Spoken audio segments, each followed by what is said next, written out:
Hey, what is going on, everybody? Welcome back to the Mash and Drum Whiskey Room on a Whiskey Wednesday night. Hope everyone is ready to have a great time tonight. Hope you got some turkey in the glass. I certainly do. I'm starting out with my first Wild Turkey 101 rye pick that we did for the Mash and Journey Whiskey Club. This one we called our Christmas rye. It released right after the holiday, and it's quickly become one of my favorites. One of those bottles that has gotten better and better as it has opened up. So tonight is the big night, as you guys know. Been eager to have Bruce Russell on the channel to talk all things turkey, about his role, his history, kind of growing up in the Russell family.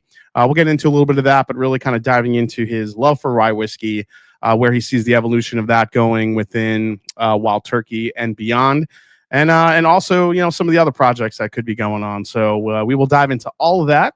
But before we do that, let's say hi to some people in the chat. You guys were here pretty early. A lot of you guys couldn't wait. So Rarebird 101, of course, he was first in the chat. What's up, David Jennings? 96 Milliman is here. We got Danny Lopez, Danny Lynn, Truman's here, Adam Hess. We got Boomer, RW. We got Bourbon Lover. EJ is here. Mark S is in the house. William Wiley, what's going on, buddy? Sandeep Chima, that's me. We got Justin Jenkins is here. What's going on, Justin? Warren Smith. Can't wait to talk some turkey. Me either. Randall Erickson is here. He's freezing his turkey toes off, he says. Michael Speakerman is here. What's going on, Mike? Nice to see you. Travis Robeson. Gobble, friggin' gobble. What's going on, man? Patrick Grelick is here. We got Tim Cornet. Robert W. Isaac Camacho is here. Roger Reese. Piper John dropping the turkeys in the chat. There you go. Boomer says H2O. Tim Taylor is here. Jim Beam Winter Reserve, $11 there. Damn, that's gone down in price. Let's see. Dustin Klosterhoff is here. Piper John, Russell Store pick in the glass. Awesome. Randall Erickson, Russ L. This is going to be great. I think so too. Jay Will Drink is here. Got Mike Daler. Cheers, everyone. Russell's Reserve 15 in the glass for a special night. Hell yeah. 4-Leaf Whiskey. What's up, Stacy? Nice to see you. Stephen Walt is here. What's going on, Stephen? James Lay, gobble time. Brian Toner, what is up? Mrs. EJ is here.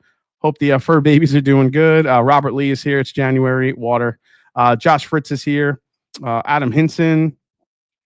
Who else is here? Joe the Sample Guy. Devin Barons. Robert W. Oh, he's drinking some Camp Nelson F. Very nice. Nathan Jurgensen is here. M&J Christmas Ryan the Glen, of course. Let's see who else. I'm just kind of catching up here, guys. Sean Ortega, Abrod is here. The Whiskey Rambler in the house. What's going on, Whiskey Rambler? Nice to see you. JG, Jason Cruitt is here. Roscoe P. Coltrane, CJP, and a bunch of other folks coming in. Sorry, guys, I got a long way to catch up here. Pinhook 9-year pick by you, Jason. The glasses. Cheers. Says B. Buzecki. Nice. I love the photo of the doggy. Show me the proof. Cheers. Looking forward to the stream. Let's see. A second legend has a. Oh, we got BT is here. What's up, BT? Nice to see you, Brian. Love the Wild Turkey Rye. Bourbon Dan is here. Kyle Smith. And we got already 238 people jumping in the chat to say hi and talk to Bruce a little bit. So what'll happen, guys, tonight, we'll have our conversation with Bruce. And after we get to a certain point, we'll start opening up for questions. I'm sure you guys will have questions as we're talking, but if I will try to kind of filter some of them in between, but I will ask you guys if you have any questions kind of in between the subjects that we'll be talking about, and then of course, like towards the end of the conversation. This way, if you guys have a question for Bruce, we can definitely ask him. And I actually hope all of you that are down south, kind of dealing with the cold and the snow, that's a lot of people aren't used to that type of cold down there. I hope you guys are staying warm, doing okay. And obviously for the folks in California dealing with the wildfires, hope you guys are okay and safe as well. Your families are safe. Yeah, we're thinking about you. So Miguel Munez says, cheers, long time watcher, first time on live. Looking forward to the conversation. All right, awesome. All right, so, well, I mean, without further ado, funny story. Bruce actually just got promoted. He's got a new title. So the title that's on the thumbnail is actually outdated, which is pretty hilarious. But we'll get into that. We kind of had a funny joke about it before we popped on. But I mean, honestly, when you think about Wild Turkey, there's an enduring appeal to family legacies, even beyond the bourbon they produce. It's hard not to be drawn to the stories and everything behind so many of our favorite brands. Bruce Russell's a big part of that legacy. Back in 2022, he was named Associate Blender at my favorite distillery. You guys know my favorite distillery is Wild Turkey. His love of rye whiskey has driven a lot of the new ideas and whiskeys we are seeing out of Wild Turkey recently. I have been privileged to do about 20 to 35, maybe 30 to 35 different barrel picks with Bruce. A bunch I did with OHLQ here, and then a bunch with the Mash and Journey Whiskey Club. This is actually his first time on the Mash and Drum. So, ladies and gentlemen, welcome to the show. Not associate blender, but associate master blender now. That's right. Assistant to the general manager. It's Dwight Schrute. I'm sorry, Bruce Russell. Hey. What's up, Bruce? Oh, just hanging in here, trying to warm up a little bit. Like you said, it's been cold in winters my whole life, but I don't remember it being this cold for this long. So I'm sitting here next to a heater. Oh, yeah. You said you were out at Camp Nelson all day today, right? Yeah, we were out in the warehouses out at Camp Nelson, working on a little project. And there's a lot of good whiskey out there, but when it's 6 degrees outside, it's no fun, We like to hear, as whiskey geeks and turkey fans like to hear, we like hearing about projects out at Camp Nelson. That's always a good thing. I'll give a shout out. Somebody in the chat said they were drinking Russell's 13. That's what I'm getting the very end of mine tonight. So he's at the very end. Off, yeah. Randall Erickson, I think we should start a petition instead of now Master Associate Blender. We're just going to call you the Master Blaster. How's that sound? That good? Hey, there you go. Robert Shea said, I got a Bruce Russell Kroger pick. That's great. Okay. All right. CNE is my favorite single barrel selection I own. So this 101 is one of the more recent picks I got to do with Bruce, and this was a Tyrone Q, and we were tasting about 3 barrels, and this one was pretty obvious. And even Bruce, you were like, no, you're going to want that. You're going to want that barrel. Those Tyrone Qs last year, as far as the ryes go, they were just so good. I mean, anytime a Q came around, it got picked instantly. So I had a pretty good idea what y'all were going to go with. Yeah, I mean, we did. You usually are good at kind of knowing what we're going to pick either way. But I always appreciate your insight. So, I mean, let's get into it. We talked quite a bit, really about whiskey, really about the barrels we're tasting. But to actually have a kind of a one-on-one conversation like this, it's been something I've been really wanting to do. And, obviously with the legacy of your family, your dad, your grandfather, and that whole family heritage, was there a point as you were growing up where you knew this is what you're going to want to do, or was there other options out for you that you wanted to do? I've told this story before, but I didn't want to get into the industry, and neither did my dad in the beginning. Mm-hmm. I grew up in Lawrenceburg, and when you grew up in one of these like whiskey towns, right? Like Lawrenceburg's like 10,000 people, and there's 2 major distilleries there. Yep. And within 12 or 15 miles, there's also Buffalo Trace, Woodford Reserve, So I grew up with most people in my town either working in distilleries or, something adjacent. So it's just like what people did. And when you grow up, I think for a lot of kids in a town like that, I wanted to get out, man. I didn't want to hang out in the Walmart parking lot for the rest of my life. So I thought, that's fair. There was more to the world. But when I was in college, I turned 21 into March, and I started giving tours in May as soon as the semester was over that summer. Yeah. And I probably gave tours there for a couple months, and I was good at it because I've always been able to talk to people, and I grew up around it, and some new funny stories. And then, people liked once they found out I was Jimmy's grandson and Eddie's son, they went crazy. And it was probably 2 or 3 months in, Dad came on one of my tours, and I was terrified. And he took me aside and basically told me I didn't know anything. Okay. And I was like, I was defensive. And I've always like bucked up on Dad when he'd get at me when I was younger, I'd say, well, why don't you teach me? And so he's like, all right. So we spent a day that same week, half of a day together. I was tour guide, and so I gave tours in the morning, and he took me one whole afternoon. We probably spent 4 or 5 hours together. If we spent 5 hours together talking, that was 4 hours and 59 minutes more than I'd ever talked to him in my life.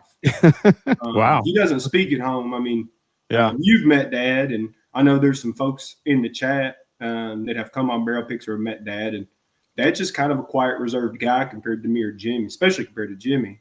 Yeah. And yeah, your dad is very, very soft spoken, very quiet, man, a few words, but I thought this was going to be really the only way I'd ever get to know my own father. I mean, that sounds pretty serious, but that's the truth. And once I understood that this was going to be a chance for me to develop a relationship with my dad and Jimmy in a way that I wouldn't otherwise, that's kind of the first thing to me. I was like, I at least need to give this a shot. Yeah. I do know them now in a different way. And that's the best part of the job. And it's not just them. I think the best part of the job is the people. And I think you would say that. I think other people that do something in this industry for a living would say that. I get to meet all kinds of amazing people that are much different than the people I grew up around, that have, like all different kinds of whiskey and then live all kinds of different lives and are from all different parts of the world. And man, that's the best part of my job is the people.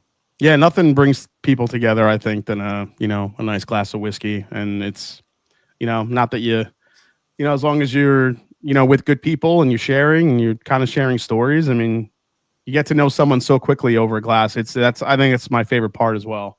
Yeah, it's the best part of the whole deal. Anytime somebody shows me a big old collection with no open bottles, I feel so bad for them because the best part of this industry is like you had all these people in this chat talking about what they're drinking.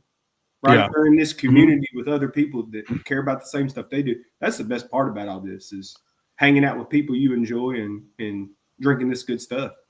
So you were doing tours, and then further down the line, you're getting into it, and then 2019 you become global brand ambassador. So you were a brand ambassador before a global brand ambassador, correct? Yep, I was a brand ambassador from right around 2014. To around 2019, I was living in Austin, Texas.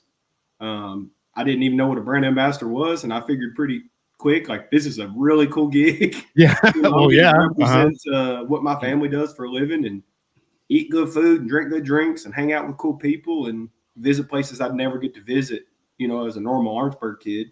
And I fell in love with it pretty quick, the whole industry. But when I started, I was green. I could have told you how to make whiskey. But I didn't even know what like on premise or off premise meant. I didn't even know what 3 tiers were.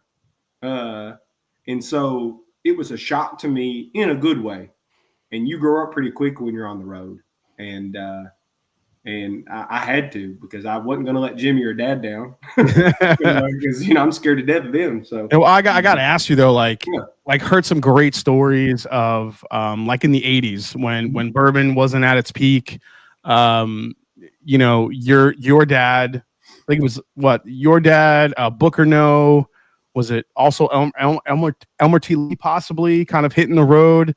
Really, it was just Jimmy and Booker at first. Just Jimmy and Booker at first? Okay. Yeah. Those are the two guys like they did. Yeah. So he was a little bit more of a low key, quiet guy where if Jimmy and Booker are in a room, I hope you don't want to talk because you're not going to get away with it. Jimmy's just going to keep telling stories until you go deaf. And Booker's just going to be saying 4-letter words mostly, I think. Yeah. They were characters, and they were the first ones to go on the road in the 80s. And then Elmer did a little bit of travel. Parker did some travel. Lincoln Henderson was doing some travel. Yeah. I've heard of those 4 the most. Lincoln Henderson, not so much. That's interesting though. But really, I've heard Elmer T. Lee, Parker, your grandfather, and Booker kind of being like those road warrior type figures where they go out, and they were kind of like the original brand ambassadors. They were like the first brand ambassador where they're trying to get people to get interest in their whiskey. And they kind of set the precedent. Like a lot of people talk about the history of being a master distiller. And I do think the title means something, but like that's not a historical term. For most of Jimmy's career, he was plant manager. Yeah.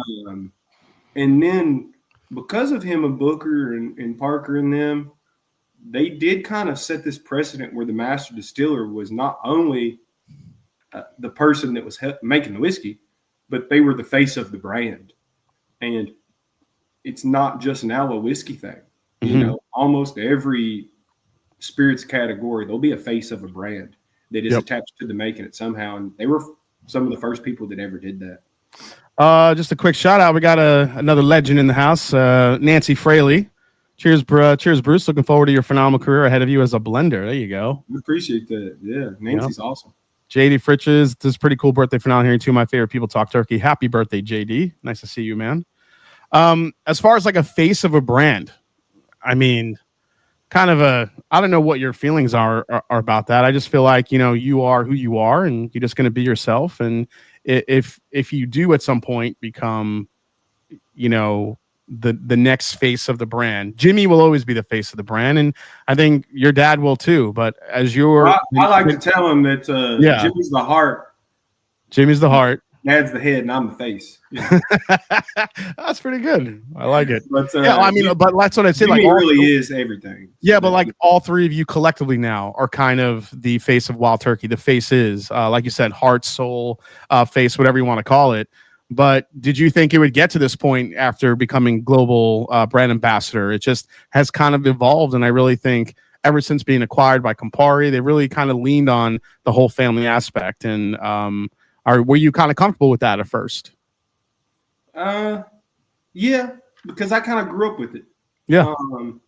And one of the very first sit-down talks, like serious talks I had with Dad about this industry, and I love this about my dad. He just cuts to the real. He's not going to sugarcoat anything. And he told me, he said, if you want to get in this and be a Russell, right, you're going to have to give a piece of yourself to this industry in a way that almost nobody else will ever understand. Because whether I wanted to be the face of a brand, I'm Jimmy's grandson and Eddie's son. So who I am is part of my job. You do give up a little piece of yourself, but to me, you get so much back.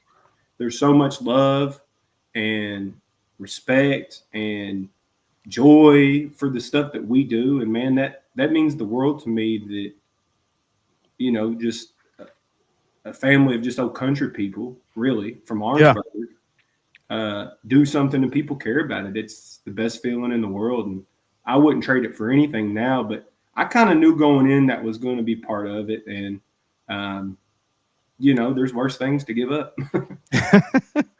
Well, that's amazing, man. I really appreciate that answer. It's definitely a layered answer. And I feel like when you kind of put your heart and soul to something, what did Ron Swanson say? Don't half-ass anything, always whole-ass it. You know what I'm saying? Yeah. Yeah. So real quick, let's get into kind of your evolution now as just loving Wild Turkey and the product. Yeah, you were learning about it. You were brand ambassadoring, whatever the word is. you were traveling, but as far as like the whiskey itself, obviously, Wild Turkey was always, known for just creating just a really, really delicious bourbon, kind of the everyman bourbon. It's definitely evolved over time. But you have kind of evolved into the face of rye for Wild Turkey. When did the love of rye hit you? And did that kind of hit you like as you were in the business learning more about Wild Turkey and then you were trying rye whiskey, or did that even precede you, getting into all the other roles that you had at Wild Turkey? It definitely preceded the other roles. So I first started to get into rye when I was young. Okay. Of course, I didn't start drinking until I was 21. And whenever I was starting to hang out in bars and stuff, in Lexington, I went to school at University of Kentucky. I was even noticing then, because I was looking for people like me, people who's trying to have a good time, So, the type of people in Lexington that were having a good time, like good old country boys do, is the bartending community. So I was hanging out in bars and stuff, and I started to notice a lot of the shift shots and things that people would do with rye whiskey, whether it be one-on-one rye or, Rittenhouse or Overholt. And then also around the time I was starting to be an ambassador, so you're talking in the 2010s, rye whiskey is really where a lot of the quote-unquote craft distilleries at that time were kind of leaning. So that's kind of like when Pickerel was pushing Whistle Pig and High West was starting to become a big thing, like before they had sold off. And there were all these kind of small distilleries doing really cool stuff specifically with rye whiskey. Yeah. And so I just started to try all this new stuff because I grew up around the legacy distilleries, right? I knew what Four Roses and Heaven Hill and Buffalo Trace and us and Brown. I knew what all these people tasted like. So I was interested in all this new stuff. And I noticed rye was kind of where a lot of them were at to differentiate themselves, I'm sure, at that time. And I just kind of fell in love with it. It was something different. And for me still, you know, bourbon is always going to be my first love because that's what I grew up on. But Yep. I think the rye category can be so much more diverse because not only just in the way you're making it, and I think with us, you get a lot more flavor variance in our ryes, but there's not the history with rye whiskey really as there is bourbon where, man, if I'm drinking a bourbon, it doesn't have some caramel, vanilla, and oak, I'm probably upset, you know? But with rye, I think people are a little bit more open to kind of experimental stuff. And to me, that's really exciting. Well, I am the rye fan of my family, but that doesn't take a lot. Jimmy does not like rye whiskey. No, yeah, I've actually talked to him about that. I'm like, I heard you don't like rye. He's like, nope. He just shook his head. Nope. Like, just very. Yeah, it's not for him. Yeah, it's that. He doesn't. I mean, he likes a little bit of spice, but I don't think as much as a rye gives you. Yes, he likes the classic wild turkey. We call it clove. You know, I've heard a lot of people call it different things. But that kind of that mid palate spice that all wild turkey products have, whether it's Russell's or turkey. That's Jimmy's thing. He does not like that kind of baking spice thing that goes on in rye. He calls most rye pickle juice. He doesn't like dill. You know, he hates that stuff. But, you know, well, I mean, the history. The history of wild turkey rye is interesting. Like, you know, before, like, if you go back before the 80s, even, I mean, it was from what I read. I'm trying to remember from Rare Bird 101 from David's book. You know, it was sourced primarily from Maryland and Pennsylvania. And a little bit from Illinois, I think, if I remember correctly. Then there was a distillery called Baltimore Pure Rye who had, I think the mash bill was like, it was a 98/2 rye whiskey. So it was 98 rye, 2 barley, instead of the 95.5 rye that's so popular today. Then, like, by the time you got to the 1960s, it was produced by Michter's and Penco in Pennsylvania. Penco, Yep, and that was what, a 65, 23, 12, I believe. That was the mash bill. 65 rye, yeah. That's the one I'm interested in trying to recreate at some point. We'll see if that happens. But dude, that would recipes. That'd be pretty cool. Recipe. I've had some of those Penco ryes, and they are good. Is that a protected recipe? Can you not use that, or no? I don't think there's a protected recipe. Okay. I don't think you can have a proprietary recipe. It's all just based off of 100, you know. Got it. Yeah. So there's only so many of them you can do. That makes sense. Yeah. There's only so many combinations. But then you fast forward to 1974, and then Wild Turkey 101 rye, it's finally moved to Lawrenceburg, and then the mash bill is changed to a reportedly 52 rye, 36 corn, 12 barley. Well, you're reporting what I've said, so yeah, okay. So that's approximately our mash bill. I mean, approximately, yeah. Which is fine. 51, like 0.8, I think, when you actually look at the grains involved, but 52, 36, 12 is what I think. Yeah. So then 2007, you have Russell's Reserve 6-year gets introduced. 2015, Russell's Reserve Single Barrel gets introduced. So there's been just like this steady evolution of different rye whiskeys that are coming out of Wild Turkey. Then in 2019, you had the first Master's Keep rye, which with Cornerstone. Cornerstone, yeah. Which was your first limited edition rye. That was probably my favorite rye whiskey I've had from Wild Turkey, which it's, you know, aside from some like one-off crazy single barrels at cask strength that I've tried. But as far as like a release, that's been my absolute favorite. Then 2020, Wild Turkey Rare Breed Rye came into the fold, which is delicious. So what are the trends that you've seen, and what have you seen in the rye whiskey category from, I guess, I don't know, when you became just the associate blender to now? I'll just talk about my whole career because it's changed quite a bit. Yeah. When I first started, I think everybody in the States had this idea, and I've heard everybody from small distilleries to, you know, people like Arnett that was down there at JD for a while. From the biggest to the smallest, everybody thought rye whiskey was going to be huge, like, because it grew so quickly there at one time. It went from like 10,000 cases to hundreds of thousands as a category. And everybody's really excited. It has kind of tailed off since then, if we're being honest. Mm-hmm. Rye whiskey, I think, if you look at the numbers, it looks like it's found its place. Yeah. So what's exciting me right now, and I actually saw somebody talk about this in the chat. What excites me is I've seen a resurgence of small distilleries coming back online on the East Coast, whether it's Maryland or Pennsylvania. So like Dad's Hat, Sagamore, some of those. That's really exciting to me because what Kentucky is to bourbon, that originally, that East Coast stuff, that was the Kentucky of rye. Like, that's why Jimmy was buying rye in Pennsylvania and Maryland. If it didn't say Pennsylvania or Maryland on it at that time, people didn't think it was any good. Yeah, there were 44, I think like 40 something distilleries in Maryland pre-prohibition, like between Maryland, like just making mostly rye whiskey, which is crazy how most of them, shut their doors after prohibition. And then all of a sudden, we were just getting rye from, it seemed, MGP and a couple of other places. So it's interesting how that, and Pikesville was one of those big brands that got, gobbled up by Heaven Hill as well. But it's really exciting to see the stuff to me that excites me is when it's not just typical bourbon anymore. Because to me, Kentucky, we make good bourbon. You know what I mean? Mm-hmm. So when I see things like Indiana style rye or Empire style rye, or when I see some of like the super age stuff down in Texas where they can, almost bake it out there in the sun, age stuff really quick. Those kind of like regional styles to me, that's really cool. Yeah. It's especially stuff like Indiana or the Empire State where like they're starting to get their own legal definitions. They're going to have more defined styles and then people playing within those styles.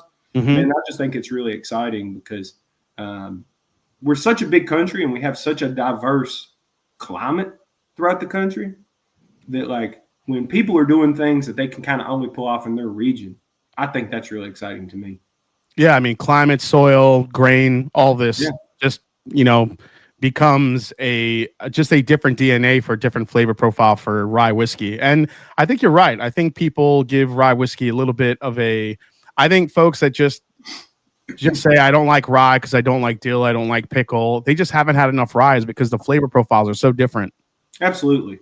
And much more so than bourbon, I think. Because like you talk about those 95.5s.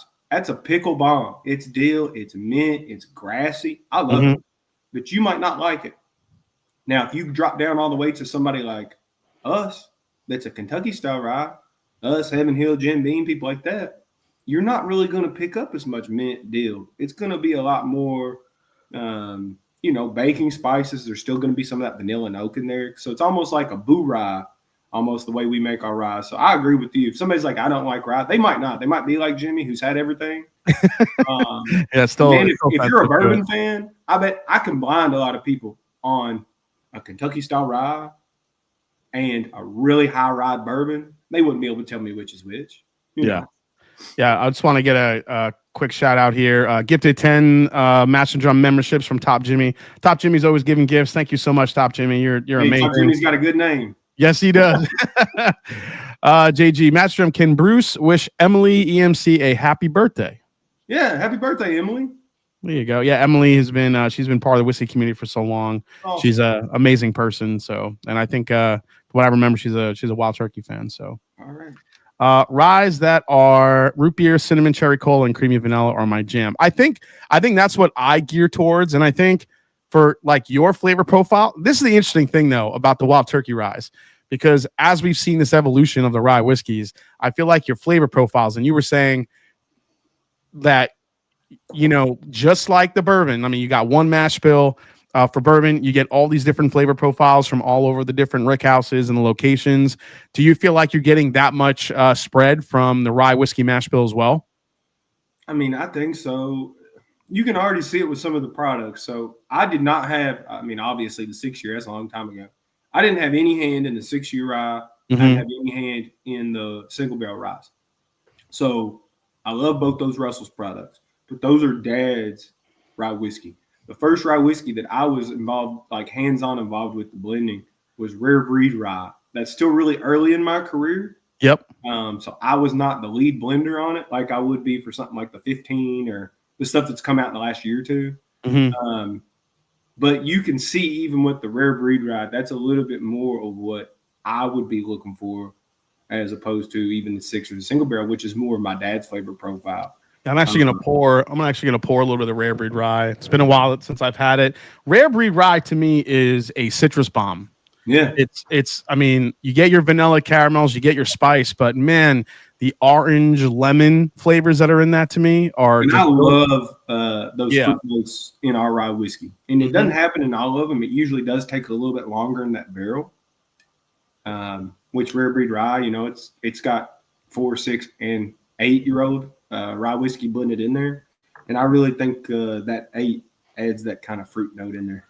Yeah, Nancy Fraley says rye varieties could be vastly different all the way from pickle, dill, mint, baked spice, very fruity with lots of orchard fruit and baked apple, pear, and stone fruit, and cherry. Yeah, I've had a few of those really heavy cherry bomb rye whiskeys that have been incredible. But like those apple citrus notes, I get a lot in the Wild Turkey rye. But yeah, I didn't really see the vast amount of flavors, honestly, Bruce, until you get to experience it. And the best way to experience it, obviously, was when we did the barrel pick. And even though we went through 3 different ryes, there was a big flavor swell between all 3. Oh yeah, and that's why I preferred those cues. They're a little bit more fruit forward and a little less minty. Because the other warehouse we had last year, we had some H's. Yep. And I thought those H's were, especially for our recipe, they had a lot of mint to them. Something I would normally find in like a 95.5. Jason Kobe says, Bruce, serious question. We got to get Matt Porter's drone back. Has it blown off yet? Is it still stuck on the roof? Well, Matt had to get a buddy of mine that works at the distillery to get up on a big old arm and get up there and get it off the top of A. So I think Matt's got his drone back. He has been put on the Wild Turkey no-fly list. So he's not allowed back on Wild He's not allowed back with a drone under his arm. I get it. Sagamore 8 years of great rye. Yeah, I would argue that Sagamore 8 years probably has more of that fruit forward rye whiskey. Yeah, you guys were talking.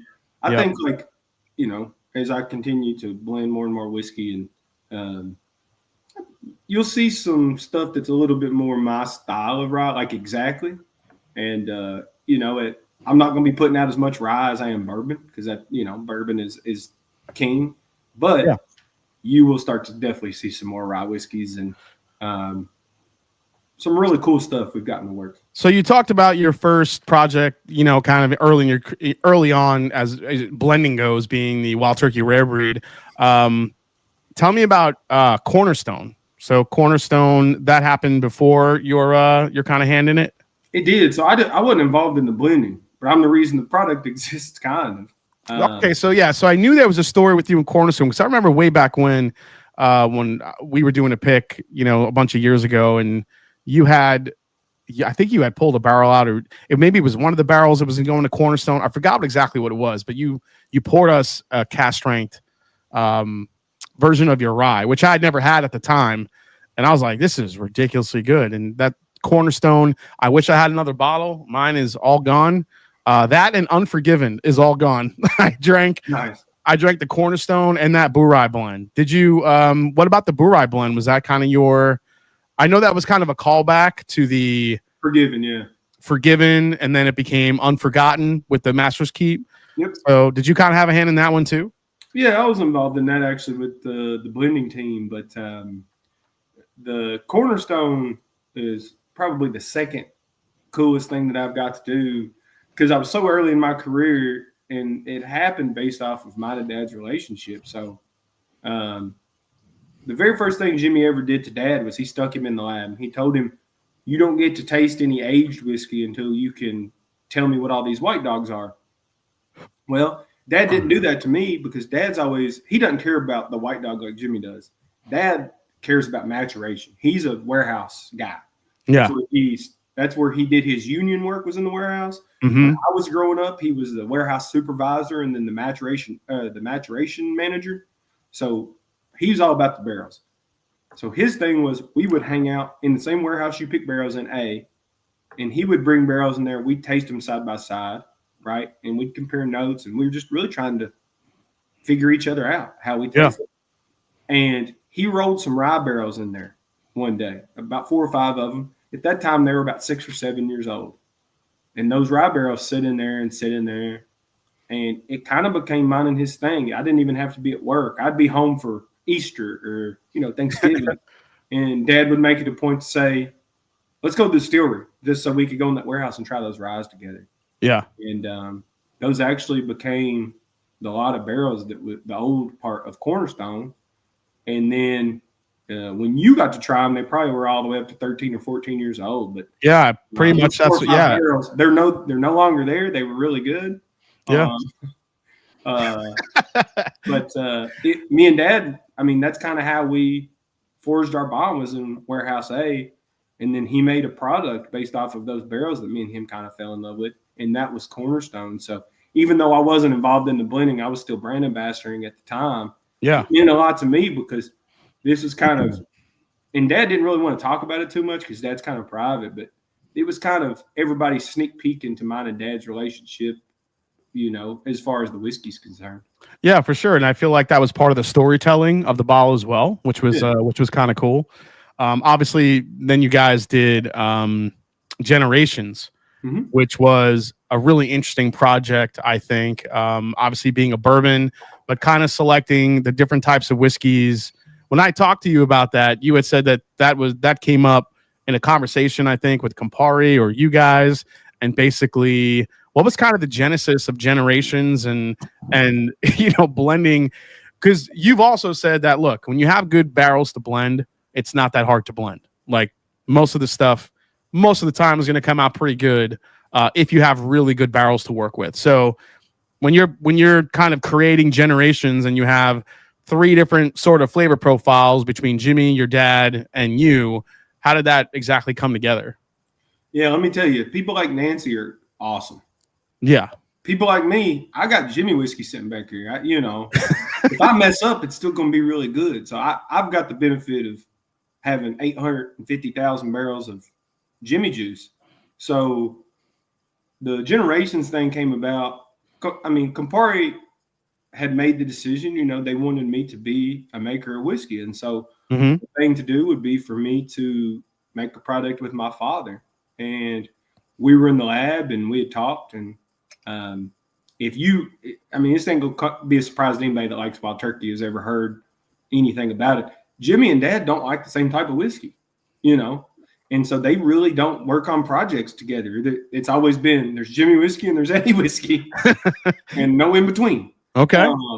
Which has actually made our portfolio awesome because we've got all kinds of stuff. But I told Dad, man, it'd be really cool if I call Jimmy Mimi. So just Jimmy with an M. That's what all the grandkids call him. And I was like, man, can we get Mimi involved? He can't even walk, but I'll take him to whiskey. And, Dad's like, well, let's bring it up in the next meeting because we were meeting with marketing people. And okay, we brought it up. And of course, they're like, if Jimmy will do it, yes, please. And it forever. It doesn't matter what, I got to make the blend on Russell's 15. Now, Dad approved the blend, but really the legwork was done by me and a guy named Josh Call, who I hope continue. He doesn't get enough credit. He should get a lot of credit for Wild Turkey because it's me and him working on these projects. Okay, Josh Call. All right, Josh Call, yeah, he's a R&D guy for us for Wild Turkey. He's awesome. Well, thanks to him for also creating Russell's 15. Thanks, Josh. Appreciate that. Me and Josh were working in the lab. And, on stuff like 15. And that's won Whiskey of the Year by a lot of people. Mm-hmm. But let me tell you, even winning Whiskey of the Year, which does make me very proud, Generations will always be my number one thing because I got to work with my grandfather in a way that I never thought I would get to in my life. I always knew I'd get to work with Dad, once I stuck around, because Dad's not old. I hope he has 20 more years in him. But I never thought, because Jimmy hasn't been really active doing distilling or blending in a long time. And man, he was geared up. I mean, that's cool. That's awesome to see. And I think that's what that made that bottle even more special. Because, I have with Jimmy though, is he doesn't like anything that you do. Yeah. So he's really hard to please. That was the Yeah, he's like if I didn't make it or it's not the barrels I like, forget it. Yeah. Yeah, I tried to sneak in some older whiskey on him, some 13-year-old. Yeah. He looked at me and said, "Tastes like chewing on wood, boy." Hey, Josh from Stuff and Whiskey's in the house. He goes, "Hey, if that Josh is ever under the weather and you need a hand on another Russell's 15 blend, I know a guy." I'm sure we're all signing up for that, Josh, right now. So, oh yeah, great question from Ham Turkey here, and I will get to that. But before we get to some of the questions from the chat, because I feel like it's about that time, let them give you some questions. I want to talk a little bit about, really quick, Miguel Munoz comes in with a super chat. Gonna have to try Wild Turkey Rare Breed now. Thanks. Wife complains that will be forwarded. Cheers. No worries, Miguel. Yeah. So let's talk about Triumph a little bit. So Triumph was is it considered the oldest age-stated rye whiskey you've released, or was Cornerstone? Yeah, technically. I mean, technically, everything's the oldest or the highest proof. It's the oldest rye we did on a Tuesday in March, brother. But yes, technically, I think it would be the oldest age-stated rye we've done. Yeah, by a year. Mm-hmm. But I mean, Cornerstone had older rye in it, so it was aged rye. Yeah, so to me, because I had a little bit of Cornerstone left, and I compared Cornerstone to Triumph. Now I liked a little bit of the richer flavors and the spice in Cornerstone versus and I feel like Triumph had a little bit more of a sweeter profile. I mean, that was a Kentucky rye with all the sweetness that people really like to find in a Kentucky rye whiskey. As far as like that project, were you kind of the sole blender along with Josh on that? I mean, yeah, everything for the past couple years, it's been us doing the legwork in the lab. Wow. And, I mean, Dad's definitely involved. But Dad's earned the right to y'all do the legwork.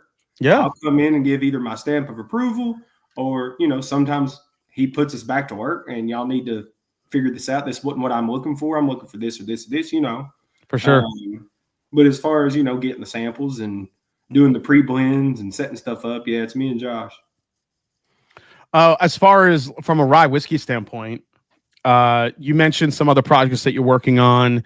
Obviously you have the new distillery up and running. Is there anything I know you had mentioned maybe trying to recreate a mash bill. Are there any, I mean, not that you could talk about them, but there are any ideas that you're working on, that kind of get you excited for not just the bourbon side, but also the rye side? I wish I could tell you. I've already been reprimanded. I'm sure they're watching. Campari ladies. Yeah. And they, trust me, they're needed because I'm a loudmouth. Yeah. I'm working all kinds of stuff. I will say here's what I'll say. If you've liked what's come out from Turkey in the last year, mm-hmm. there are going to be a lot more of that. So what I mean by that is my style of whiskey going forward. And I think what you can look forward to is a mix of Dad and Jimmy. I really like big, bold, full flavor like Jimmy does. Yep. When you try it, I want you to know this is whiskey. Yeah. I don't, I've heard Jimmy say, I don't like subtle whiskey. It's not his thing. And I think that's a big reason why I've loved Wild Turkey for so long. Wild Turkey was never subtle to me. It didn't want to hide.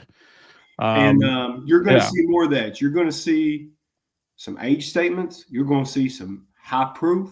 You're going to see my ideal whiskey is there is no, and I heard somebody say this earlier, which I really appreciate that they've understood what we're going for. Mm-hmm. There's nothing wrong with finishes. We'll do finishes again, and I'm sure we'll do some experimental stuff. Yeah. What makes Wild Turkey special is we can just put out some really damn good whiskey that is the right age, that is high proof, that tastes good. And I think that's what makes 15 stand out to so many people. I was telling somebody this today because somebody said, do you really think it was the best whiskey released in the world last year? And I said, the thing that I love about 15 is it is a top tier whiskey, but guess what? It ain't hard to figure out.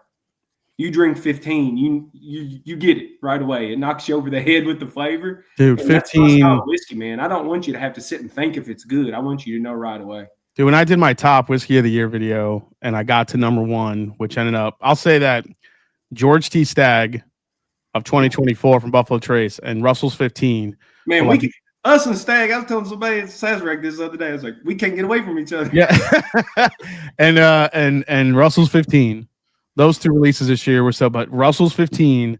I'm guessing just the barrels you have to work with, but Russell's 15 to me was almost hard to describe because it was a modern turkey product with big, bold flavors, as you mentioned. But the oak profile on it was like perfect. It wasn't like licking a tree. It was really, really sweet oak. But it also, I've had a lot of dusty turkey as well, which I love. And I felt like there was a little bit of like dusty turkey DNA in it, like somewhere right in the mid palate. That just, it's a hard experience to replicate. And I didn't get that experience from any other bourbon on the planet. Last year, as much shit as I taste. So you see some of the stuff I'm working on. I can never promise a vintage turkey flavor profile. Yeah, but man, we're trying. Yeah. Can I Jimmy is my whiskey hero, and we're trying. Yeah. Can I put in my request for you to re-release? And if anyone from Campari is watching, you heard it here first. We want a modern, cheesy gold foil release. I want this shit, Bruce. Bring it back. We all want it. All right. When you see it someday, we'll send you the check in the mail. Okay. I don't need the check. Just send me the whiskey. That's all I want. We want some of that. We want a 12-year, just delicious wild turkey. Wrap it that shit in gold. Get crazy with it. That would be amazing. About Jimmy's old stuff, like yeah. This is definitely stuff I've thought about. And if I worked on let's say I was to work on a cheesy gold foil. Yeah. Like an homage bottle. Mm-hmm. I couldn't do it 12. Jimmy's 12-year-old whiskey don't taste like 12-year-old whiskey. It tastes like 15 and 16-year-old whiskey. That's true, yeah. It's, and that to me is what made Russell's 15 taste like that old vintage stuff but shit, Jimmy's stuff might have been 15 that was going in 12-year-old. Yeah, I'm telling you, man. Going on. Yeah. And so that's the kind of stuff that we're going to have to try to replicate. If we ever want to do something like that, it can't be 8-year-old like the 80s 8-year-old was. It can't be 12-year-old like the cheesy gold. Like our 8-year-old and 12-year-old just doesn't taste like that. I just feel like, because with 15, I felt like you already took a little, I'm like, oh man, they got this little vintagey thing going on. Mm-hmm. I'm like, this is like a blueprint. Let's get some cheesy gold foil back out. Real quick. JE says, this is an incredible experience for me, the man that makes all my favorite pours, talking to my favorite whiskey tuber. Bruce, thank you to you and your family for sharing your talent and passion with the world. Cheers, man. That's awesome. Cheers. We appreciate that. It means a lot. Bruce about to make me go pour some Russell's 15 right now. There you go. All right, let's get some questions here from the chat. Let me kind of go through this. If you guys have any questions, throw them in there now. Get them to Bruce. I know there was one before, so while people are kind of getting some questions in there, the Jimmy's 70th anniversary bottle, really special bottle. Did Jimmy kind of put his stamp on that? He put his stamp. I saw somebody say, and I'll tell some things about another company too, because there's two things that Jimmy's been involved in recently. Mm-hmm. Man, he wasn't involved with the 70th. That was part of it. It was a surprise to him. He didn't even know the 70th was coming out because he doesn't use the internet. So all you nerds, and I'm included in that, throw the TTB and watch stuff like Coming Whiskey. Yeah, that's right. He does not know the internet exists. He does not have the internet. He never had. Okay. Nor he ever. And so our company people, like 2 or 3 days, maybe a week before, talked to Jimmy about it because they were so scared somebody was going to tell him. And Jimmy didn't know until that time. And I actually had him trying liquid. He didn't know. I was just like, what do you think about this? I got this from a barrel that, and he'd give me, his opinions. And that's kind of how I worked on it was I would give him these tastes in secret. And all I was doing was seeing if he liked it or not. And so what we did is we tried to take stuff from his favorite rickhouses that was more towards his profile. And Jimmy's profile is big. It's in your face. If you try the Jimmy 70th next to the export 8-year-old, the 70th tastes like just 101 on steroids, where the 8-year-old 101 export, which is coming to the United States starting this year. Oh yeah, we somebody had next year, but it's this year. Somebody had a question in the chat about that one, about that coming out again. Is that going to be the standard 101 or we No. Okay. 101 classic 101, just normal 101, no age statement. That's our bread and butter. So we're not getting rid of that. But the 8-year-old export product is coming to the United States. I will go ahead and tell that, if you like the price point in the 70th, you're going to really like the price point of the new 8-year-old. Oh, that's awesome to hear. That's cool. We want to get back to bringing, an age-stated, really affordable product. I see somebody asking about the 12 too, and I saw a lot of people, so I'm just going to answer. That's not coming to the States anytime soon. The problem no purple velvet box for us. No box. The problem with the 12 is we just don't have that much now that we're doing Russell's 13. Got it. Russell's 13, especially now that we're going to be putting variable proofs and be putting, I don't know if everybody saw the TT. They told me I could talk about stuff that's already TTD approved. Yeah. And so I don't know if you've seen, but we're actually going to start. You don't have to guess anymore. You don't have to be like me and look on Rare Bird's thing to figure out the lot codes, all that stuff. So now it's just going to say, spring 2024 or whatever. And that's where most of our older stuff's going in the States. So you all get Russell's 13. That's really hard to find overseas. Yeah. You have to be a very high net worth individual with connections. Hey, anybody didn't know? You come to Kentucky, you can find the 12-year-old. Yeah, I people ask me all the time. I'm like, you could find the 12-year around Kentucky. Just look around. Was the 15-year kind of a one-off? Or it's just kind of too early? Just kind of too early. Just kind of too early to tell. Let me tell you, we love the 15. So if we find enough good liquid, we'll do the 15 again. That is not. It's not like a closed door. The 13 will be an annual product, maybe even more than once some years. But the 15 is going to be when we have really special liquid. Because to me, if you look at dads like Russell's vintages, I think is what people call them online. Yep. With the 98, 2000, 2002, 2003, those three that we want to do something like that. When the liquid's good, it's not going to be an every year thing. No, I hear you. Yeah. But don't be surprised if you see 15 again. A couple more questions here. This is actually one I've always wanted. Why is Rare Breed non-chill filtered internationally and not here? Is there a reason for that? International. It's not international. Okay. It's duty free. I'm sorry. Duty free. Yeah. And so I'll tell you the same thing as I've told everybody about this. Is if you want to play in the duty-free game, and the duty-free game is a big part of the industry, you do usually have to give them something proprietary. And non-chill filtered Rare Breed was an easy thing for us to do. That contract is up. And so our plan is eventually to introduce Rare Breed globally as a non-chill filtered product. I'm not going to give anybody dates on that, but that is going to be a thing. I think everybody at home just did a happy dance. That's awesome. Yeah. Good news. Yeah. And real quick, of course, this is going to come up. What was really in the LLME Russell's 10-year? So I'm not going to lie. Somebody texted me even before this and said, be prepared for the LLME question. Yeah, exactly. Yeah. I've already seen that question about 100 times in the chat. So I will give a very vague answer. Okay. Yeah, that's fine. I'm not allowed to tell, but I'm going to let people do. It's going to make people go crazy. I will say, most of the time there was and I don't know if you remember. I know, David will remember. There was this rumor about Rare Breed having older liquid in it. People went crazy for this one. Yeah, it was right around the same time that it was rumored there was an older whiskey in 101 as well. Yeah, and so there's small truths to that. The rumor surrounding LLME, I will say if you've had a chance to get LLME Russell's 10, it is a unique blend that happened for very unusual circumstances at our distillery. And if you've got a bottle, it's a special bottle. All right. There you go, folks. You heard it from Bruce himself.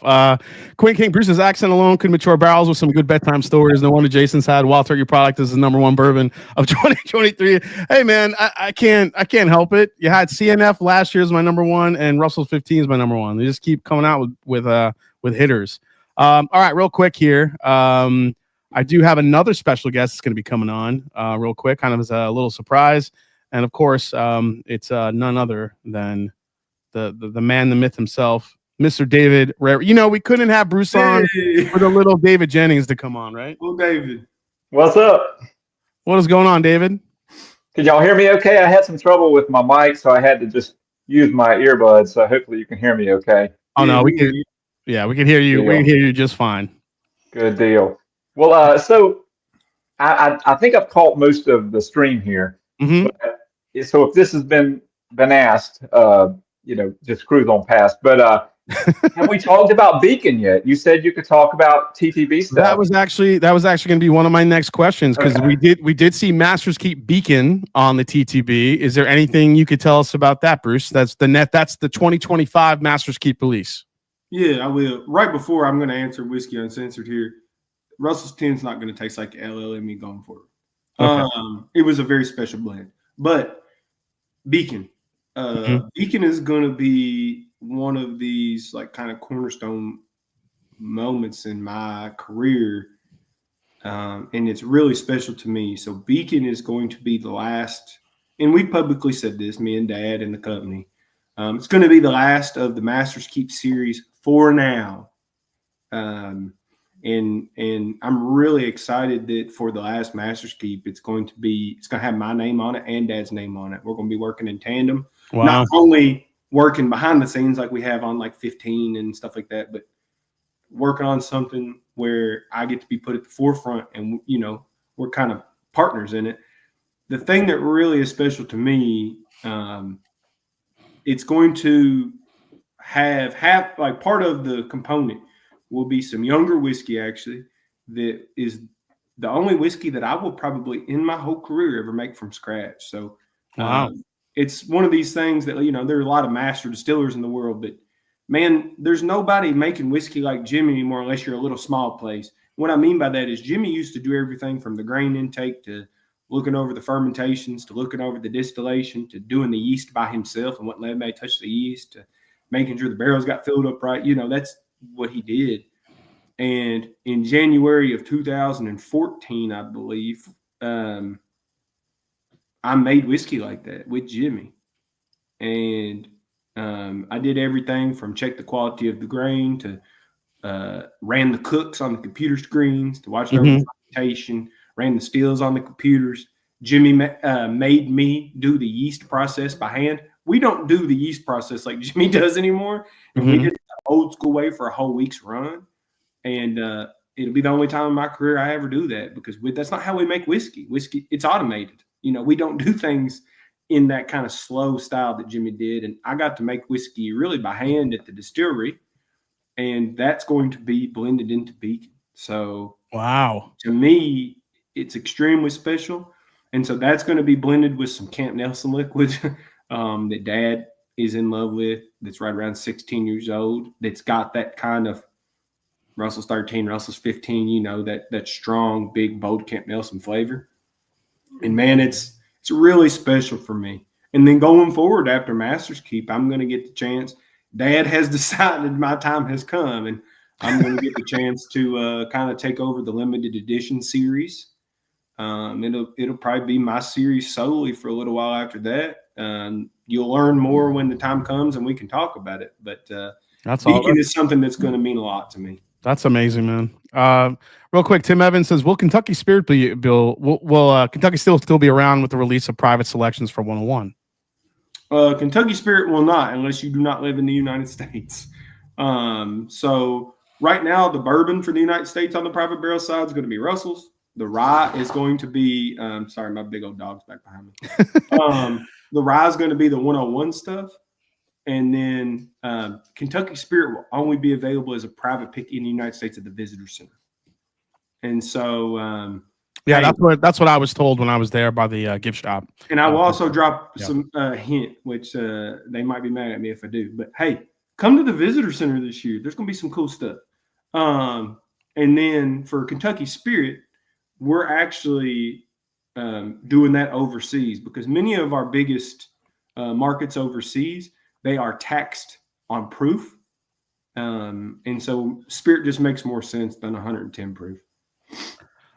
David, I have a question that you'll probably be interested in. So David and I have talked about this. One of our favorite releases ever, and we know your dad had a hand in this, was Master's Keep Revival with that Oloroso sherry finish. Have you guys experimented with other finishes? I know you guys have done a Burai. You've actually finished stuff in rye casks, which was interesting. Mm-hmm. You've done the sherry finish. You did the rum finish. Are there any other? You don't have to say obviously which finishes, but I know being kind of having your experimental hat on. Is there other different experimental finishes that you're interested in? Yeah, of course. It's one of those things that I don't know if the people watching realize, because a lot of times they'll see these small distilleries do these really cool finishes. I mean, David's worked on finishes. Yeah. And there's nothing that's out there that we haven't looked at. And that's not just us. I could guarantee you that Bean, Buffalo, Four Roses, Heaven Hill, Brown Foreman, everybody, all the big guys. Yep. Except Prime Makers, because they are in their lane, right? Yeah, they're in their lane. All the other big guys, we've definitely experimented on everything. There's not a wood out there that we haven't at least asked Independent Stave Company, what do y'all think about using this? Or can I try some stuff that's been made out of this? Because that's the thing. The whiskey industry is so tight that if I see somebody, if I wanted to try David's stuff, I'll just ask him. Or if I want to try something that I know somebody's experimenting on, I can just ask them or ISC, and I can usually get a taste of it. We're always working on stuff. And I'm excited to see where finishing goes in the future, because I think the thing that stands out with the best of, like when you talk about revival, to me, the best finishes are enhancements to the underlying really good whiskey. Yep. I think people have started to figure that out. I think for a minute, some people that were experimenting, it was almost like the flavor completely masked the underlying bourbon. And for me, people have started to realize that it should be used in enhancement, not as something to mask or hide the whiskey, Yeah, I always say this to people. Wild Turkey has a way. Now, it's like, even when Revival came out, there was a bunch of other sherry finished whiskeys that were already out there. But for Wild Turkey to do it, and I'll even go as far to talk about, Voyage. Yeah. Because like rum finishes to me were never really my favorite thing. But I feel like Wild Turkey, that one, while it wasn't my favorite Master's Keep, it was probably the best rum finished bourbon I've had because it was so well integrated and it complemented the whiskey. It wasn't just like a blanket of rum put over, the whiskey to either hide youthful character or just to say it was rum finish. It was like, it was a well integrated finish. And I feel like, look, I mean, even if Wild Turkey is a little late to the game when everybody else is doing these types of finishes, Wild Turkey may probably find the best way to do it the correct way. It's one of those things. I mean, with Voyage specifically, it helps when you have a top 2 or 3, I think, in my opinion, rum distillery in the world in Appleton. Yeah. That really helps. But if you were to look at the way we age our whiskey in secondary barrels, compared to most other people, it's not in there very long at all. We're talking, when you talk to a lot of people, it's months or it's been in there for years. We talk in weeks or days. We do not like to have whiskey inside of a secondary barrel for, I think the most we've ever done might have been like 6 or 7 weeks. So we're very careful.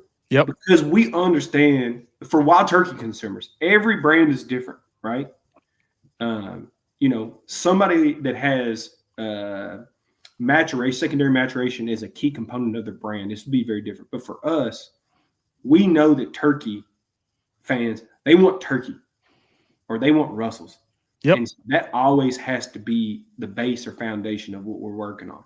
It needs caramel, oak, clove, vanilla, right? It needs those notes. It just can have stuff that maybe adds on to it. Yeah, totally. David, I'll kick it to you. You have any questions for Bruce? I do. Sorry, I had to unmute there. No, David always has questions for Bruce. I always got to tee up. So the new distillery that's under construction, what is the projected date for that to be up and running? And then have you guys already charted out kind of what the first year will be like? Or are you still kind of just waiting and see? Well, actually, yeah. Before you answer that question, if you can talk about the new distillery a little bit for anybody that hasn't heard about it, please do. Yeah, so we're building a brand new distillery. It is not going to replace the current distillery. It is going to be in addition to.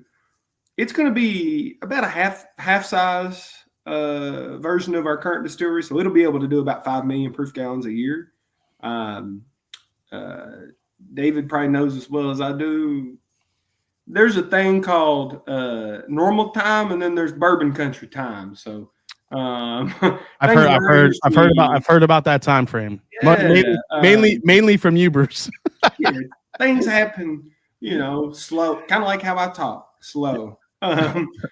And I think we're looking now probably close to 2027-ish is the most recent thing I heard. Yeah.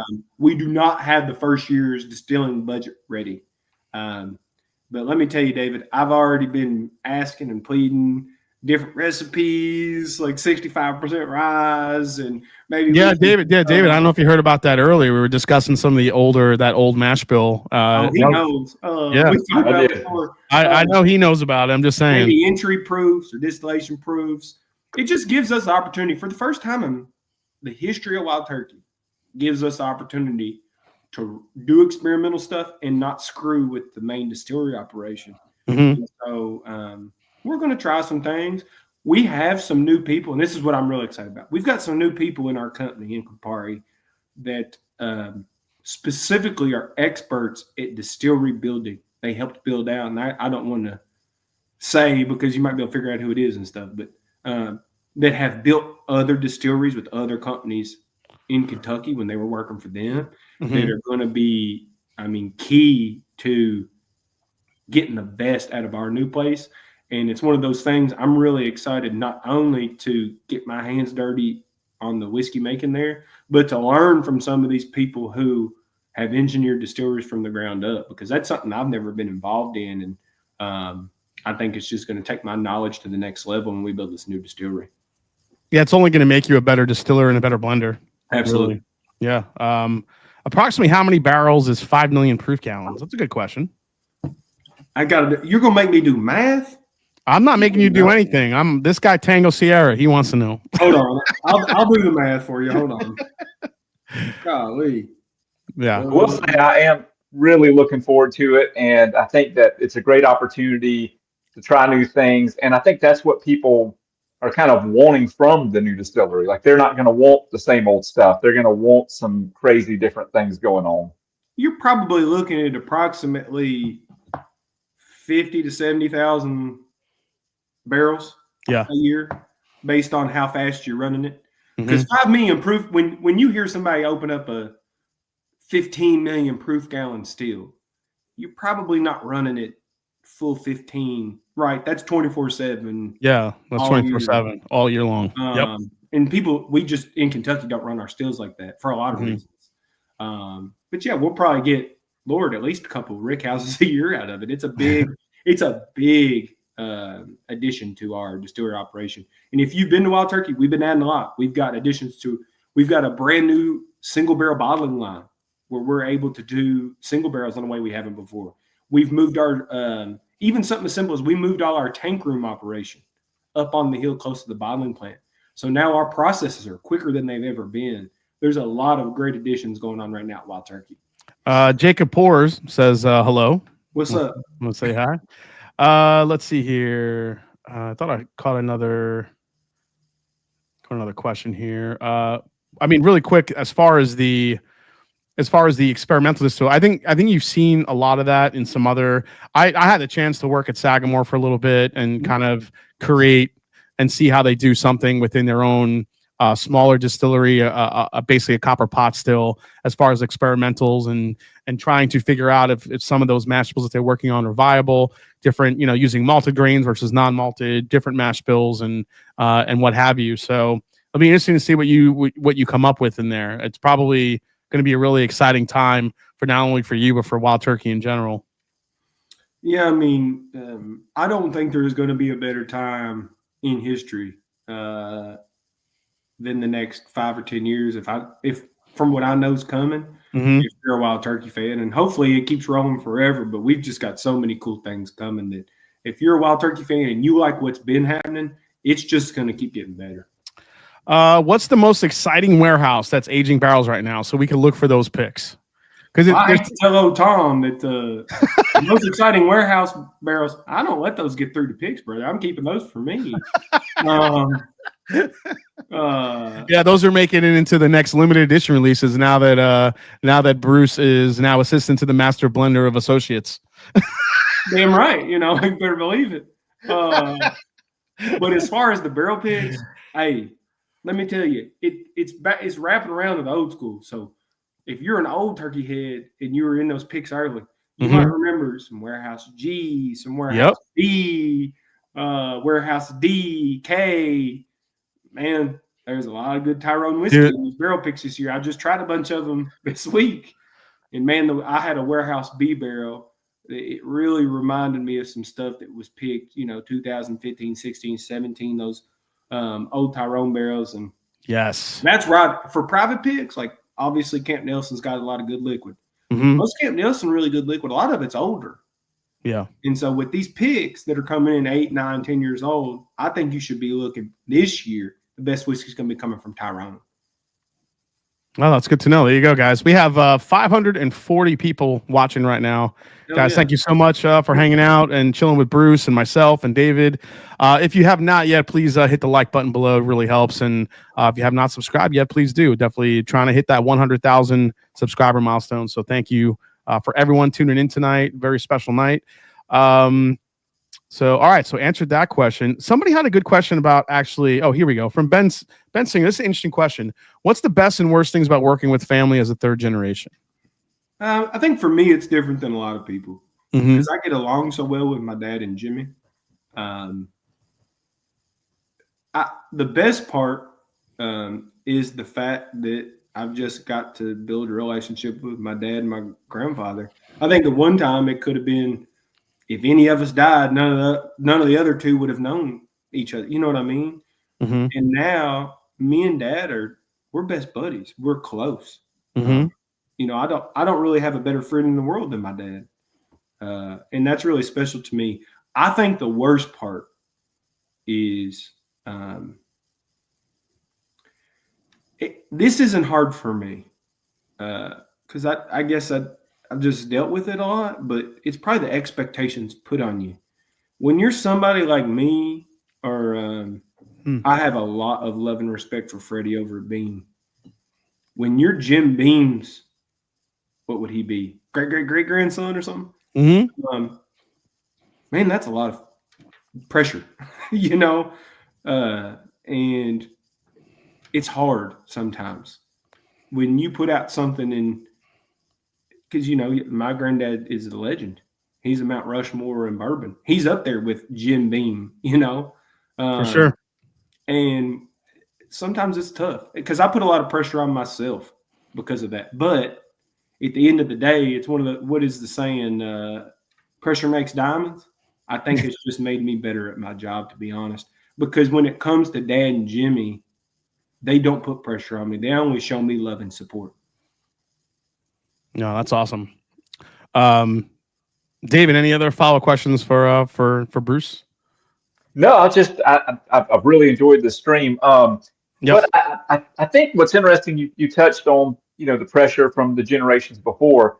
At the same time, I would think there's some comfort there too, because, Jimmy and your dad have done such a good job of kind of laying this roadmap out with these expressions that are essentially timeless. I mean, 101, Rare Breed, Kentucky Spirit, Russell's Reserve. And at the very least, you can always go back to those. You can always go back and focus on this. And you've got this beautiful core there. And experiments come and go, and it's a way of trying new things. And some are hits, some are misses. That's just the way it is, as y'all know, with whiskey. I mean, taking the chance is the big thing. Mhm. But I think people want that. I think people want the chance, to be taken, just to know what it's going to be. So, like I said, you can always kind of go back to the core, but I'm excited about the new things that are coming. I know, right? Especially I know. what He's I've like, seen. so much like interest is peaked like in my brain right now. Like I don't even know what it could be. Like, will we ever get to a point where we have like a Russell's Reserve rye, like 13 or 14 that has these deep, rich, dark flavors like the 13, the 15 do? Like I could There you totally, go. yeah, I could see that happening. Oh, by the way, David, I don't know if you missed my request before to bring back a modern version of this. What Oh do you yeah. think? Well, Right? I mean, I think that Russell's 15 pretty much checked that box. I That's what mean, I said. That's what I told Bruce. I'm like, that was kind of the DNA to like bring back a little bit of that little bit of a dusty type of experience to a Hey, drink. Jason, Yeah. if you like 15, Yeah. just wait till next year. That's all I'll say. That's all I'll say. You're gonna make me go country and be like, you some bitch. You'll see. Hey, there will be a day, Jason, when you see something and you'll be like, damn. Oh, I was I like, can't believe you did that. that's what Bruce was talking about. Okay. Yeah, you'll know as soon as Wait, it when you happens. say next year, you mean 25 or 26? 26. It's 25 now. Okay. All right. We're good. That's I mean, fine. we've got insane stuff coming this year. Okay, that's cool. Weekend, we've got Camp Nelson E. Rickhouse is coming out. We've got the new 13 coming out. We've got a lot of fun stuff coming. Can you say where the next, actually, before even I ask you that, Single Rickhouse, what was the genesis of that line of whiskeys? Where did that come from?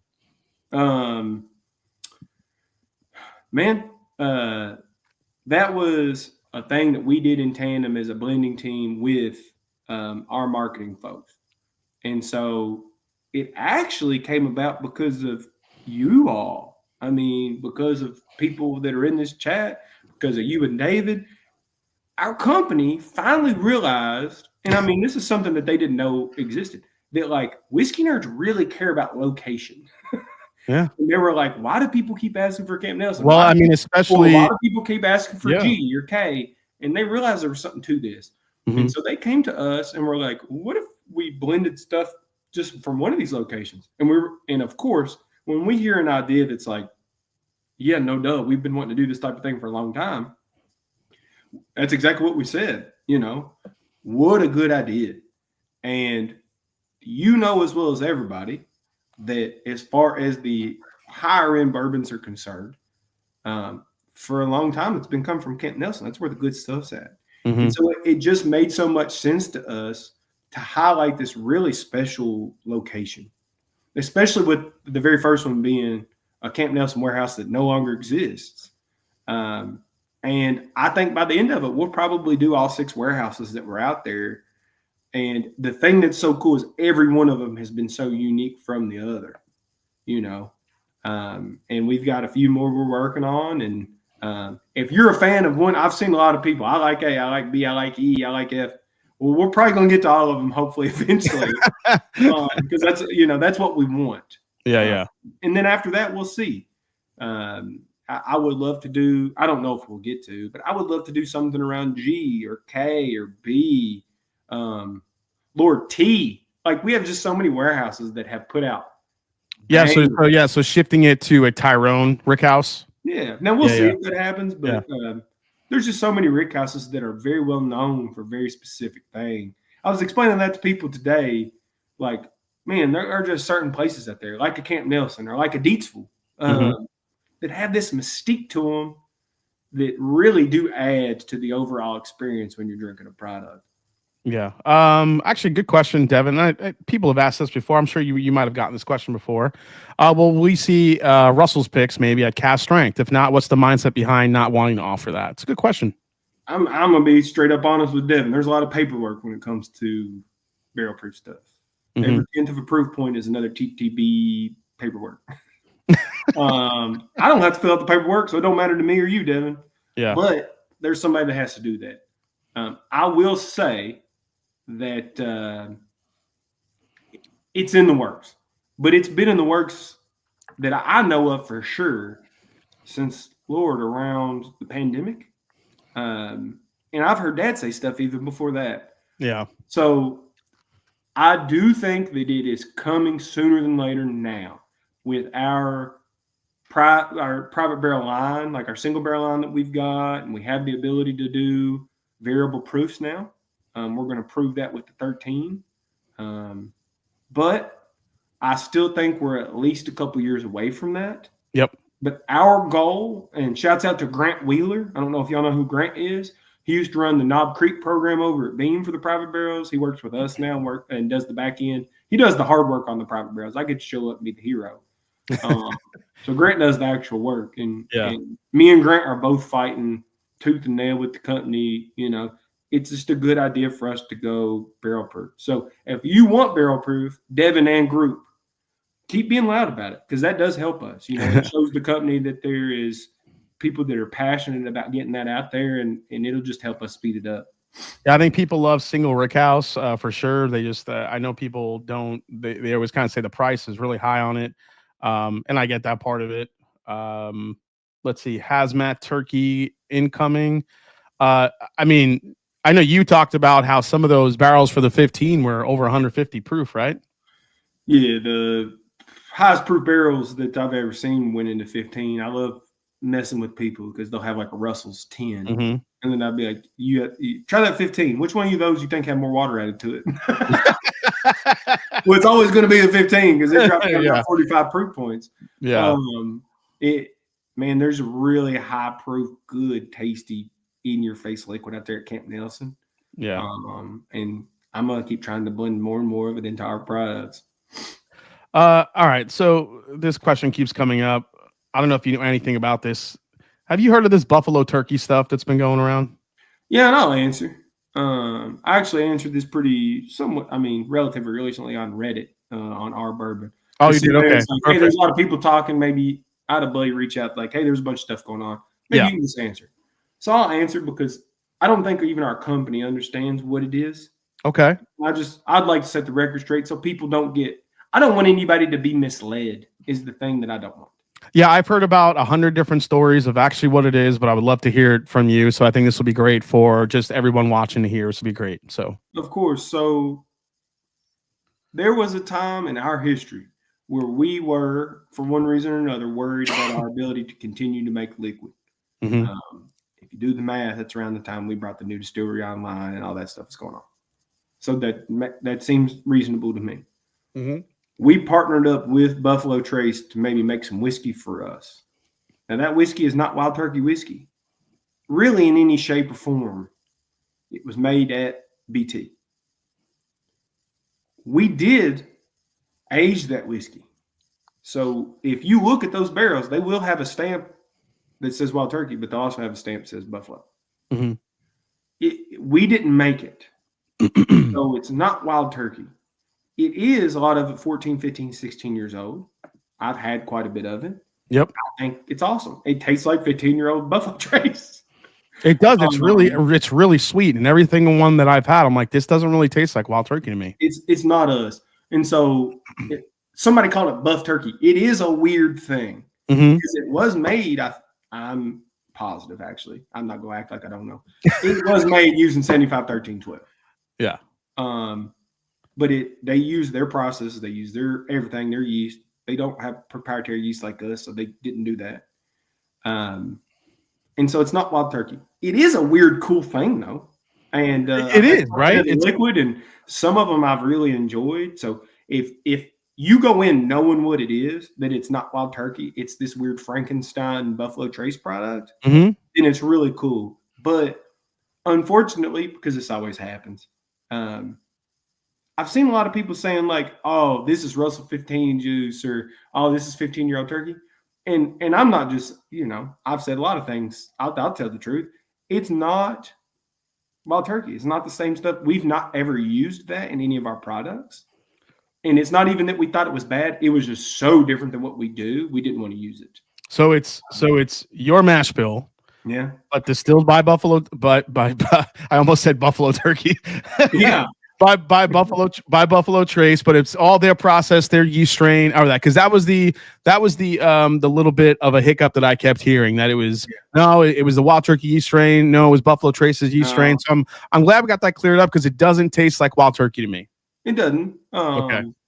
And it doesn't really taste like any existing BT product either. It's this weird thing. Yeah, so like you said, it's a weird Frankenstein. It is really cool. I mean, if you do get bottles of it, it is a weird, cool thing. Yeah. I would never want somebody to buy, because this happens sometimes, right? There'll be a non-distilling producer that gets a liquid, and all of a sudden, hey, guess what? This is actually this thing. And I don't want anybody to think they're going in buying Russell's 15 or they're buying some secret. Yeah. The only time we have sold Wild Turkey directly to somebody, right? And for sure it's Wild Turkey. Recently, within the last few years, has been either Single Cask Nation or Pride of Anderson. Yep. And that's it. Oh, you mean this guy down here? Yeah. Yeah, that guy. But besides that, that stuff is really cool. And I see somebody here, that's what the broker told us, the exact same story. I don't even know if it's the broker. I think it might be the people that got the liquid wanted to spread the story of this Russell 15. Yeah. Maybe somebody in a group that bought a bottle, they wanted to be cooler than what, I don't know. Well, I mean, Bruce, like you said, you kind of insert that little bit of a rumor into the whiskey zeitgeist, and that's it. Yeah. It's just gonna take off. Like there it goes. Like that, I think, was it LLGG Rare Breed, David, where it did have a little bit older liquid, but Lord, I saw online there's 20-year-old whiskey in there. I know it for a fact, Actually, that begs the question, because even though that wasn't really it was some weird Frankenstein Buffalo Turkey thing, whatever you want to call it, I thought, like, one of my, like, kind of ideas, like, for like something new for maybe 2025 or beyond in whiskey was maybe distillers doing kind of collab bottles. I think we saw a hint of that with I think it was George Dickel and Leopold Brothers, where they kind of. I'm gonna grab you something. Hold on. Oh, okay. Oh my God. Oh, I think I know what he's getting. You know what he's getting? I think I do. I think he's probably getting the Unity bottle. Well, yeah, my idea was, like, because he's so close with the Beam family, maybe that they would do something together, whatever that looks like. The big distilleries did a special bottling for Parker Beam. I'm not getting Unity because I don't have my bottle of that. Dad's got that. Okay. I'm saying, I hope this. Oh, Jimmy's batch. This is Jimmy's batch Booker's. Yeah. And I've already opened up 2 bottles of this. This is my 3rd bottle. I'm hoping this leads to both Beam and our company maybe being a little bit open for us to do something. I don't know if you heard me while you stepped away, but that's what I said. I was like, because you two, the families are so close, it would be really interesting for you guys. Your mash bills are, pretty much the same. It'd be kind of cool to see you guys do a collab. I mean, obviously, I know yeast strains and maturation, all that stuff is different, but for the 2 families, for Beam and Turkey to come together and do something on a collab, I think would be really, really cool. It's one of those things. They reached out to us. I mean, Fred just straight up, I think, texted or called Dad, which he does on occasion, and was like, "We're thinking about doing this thing for your daddy. Why don't you tell Campari and see what they think?" It's normally when you're doing stuff like that, it's really hot. People make those decisions. Well, or they just called each other. Yeah. And then it eventually came out to be, it's my favorite Booker, normal Booker's release of last year, of the 1, 2, 3, 4. It does. I mean, it's got a little bit of Jimmy or Booker in it, right? It's unabashedly kind of in your face, and I love that, big and sweet and bold. And I, as somebody that grew up kind of around that family and knows how much that Booker and Fred mean to my granddad, it meant the world to me. And when I took Jimmy his bottle, because I got some bottles for some folks, and I took Jimmy one, Jimmy broke down. I mean, it really got to him, because Jimmy's whole life has been this industry. His friends, his family, his whole life is in this. Mm-hmm. And I don't think that he had a more kindred spirit than Booker. A lot of times people say, "Oh, they were close or they were friends," and we're still close with that family. When we had the Generations dinner, Fred sat at the family table. the only other people besides Fred at our table were my grandmother, mom, dad, me, my fiance, and Fred. That's what we think about them. But even compared to like Dad and Fred or me and Freddie, Booker and Jimmy, they were best friends. I mean, they were tight. And I'm hoping this allows me and Freddie to eventually do some stuff together, because we're really the last two of the people like that kind of stayed in it. Mm-hmm. Elmer didn't have kids that got in it, and they've got different people, making whiskey now at some of these other distilleries, and I just think it'd be really cool for me and him to do something together, because we're whether we want to be or not, we've grown up in the industry together. We're peers in a way that really no other people will be, and I really respect and really enjoy a lot of what he's doing, man. Yeah. It's that's the cool part about all this. And I almost feel bad for Fred and Dad, because Booker and Jimmy did their thing, and then I feel like Fred and Dad came in when the times weren't good, and then they almost had this transitionary period of when the time started to be good, and you see all the expansion on both portfolios. And man, when me and Freddie got in, doors were wide open. We can pretty much experiment on what we want, release what we want. And it's because of our fathers and grandfathers. So I would love for us to do something together at some point.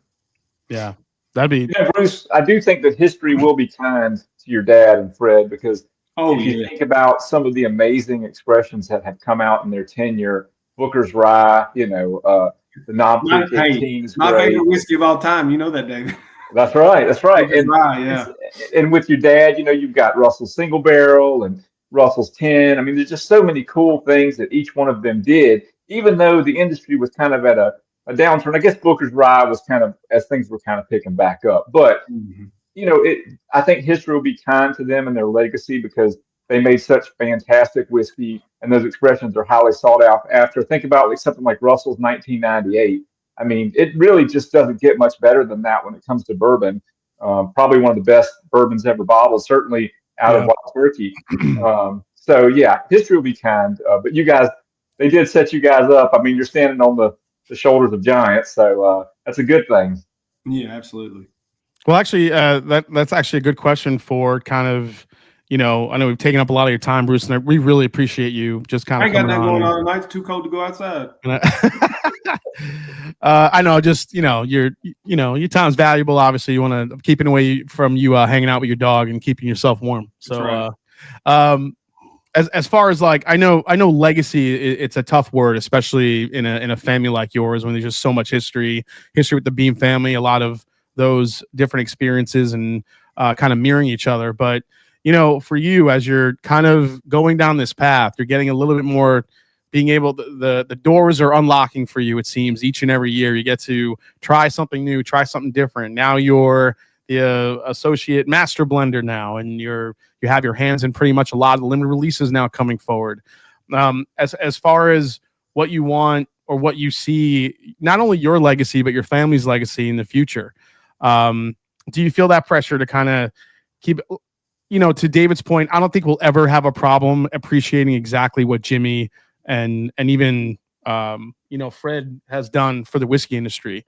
But as you go forward, is it always like, I feel like you and the relationships you have with your dad and your grandfather, it's like, I'm doing it for them. Yeah, the people are going to want your whiskey, but I feel like those shoulders that you're kind of standing on, it's almost to the point where I feel like you're going to be able to have the opportunity to build up your own shoulders so people can stand on top of you because of the stuff that you have coming on.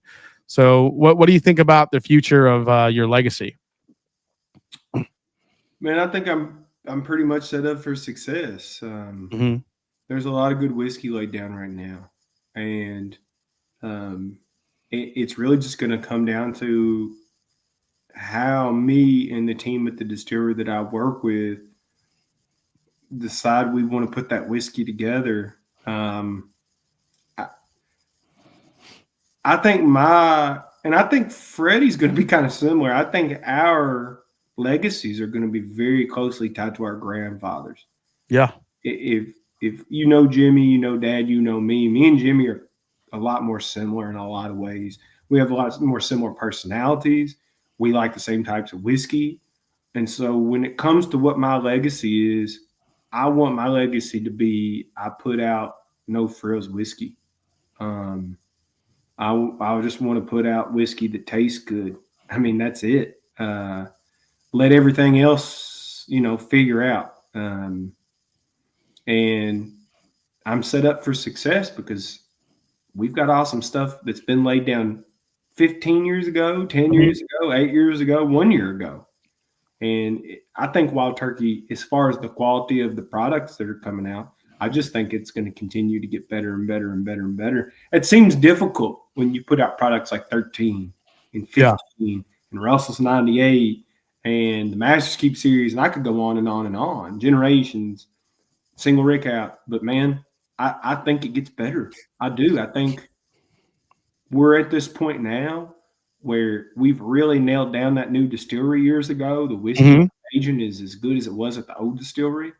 And it's just putting those pieces together to make that whiskey that ends up being whiskey of the year. And, man, David can attest to this because he's probably listened to most of the stuff I've talked on.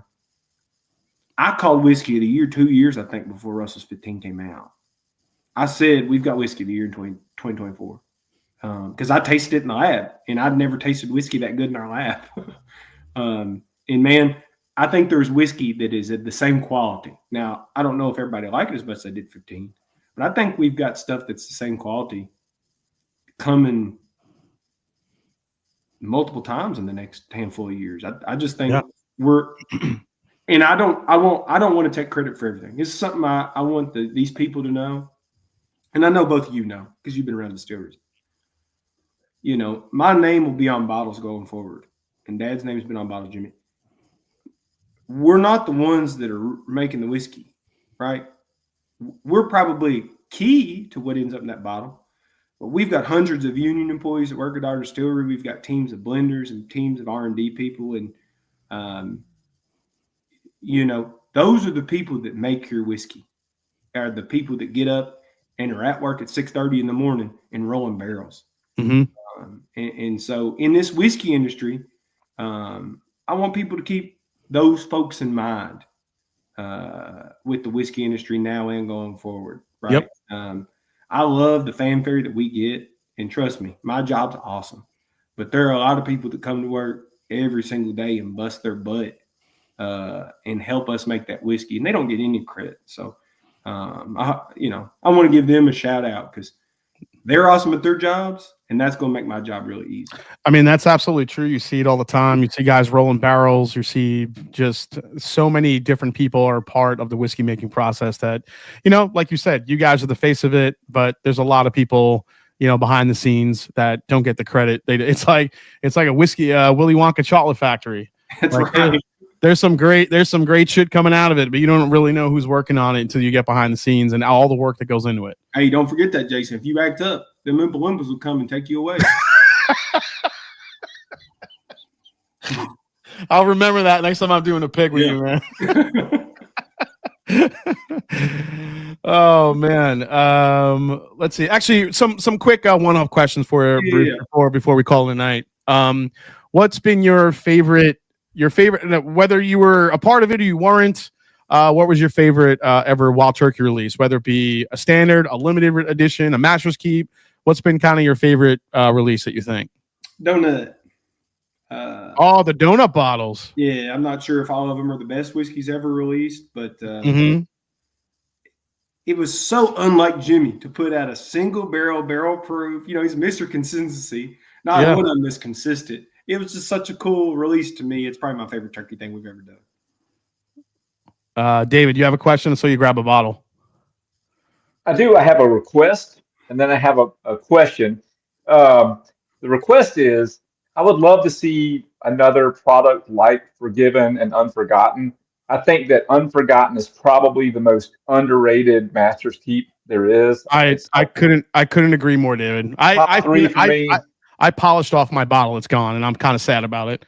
I mean, just a fantastic Burai, and I'm like, we need to do that again. And like the first Forgiven was awesome. The second was pretty good. I like the first one more than the second one. but Unforgotten was just like next level. And I feel like that one doesn't get the credit it deserves. Mhm. And I I'd agree. love to taste that again. Yeah. And then the question I have for you is, you see a lot of talk right now on YouTube and blogs and social media about, gluts here, bourbon boom is over with, RIP Kentucky, all this kind of stuff, And we hear it from these, outsiders talking about it. What is the conversation like on the inside with you and Freddie or your dad or Jimmy? Jimmy's weathered this before. Your dad's weathered this before. Yeah. Are they even sweating this, or is this just like, hey, this is just the biz,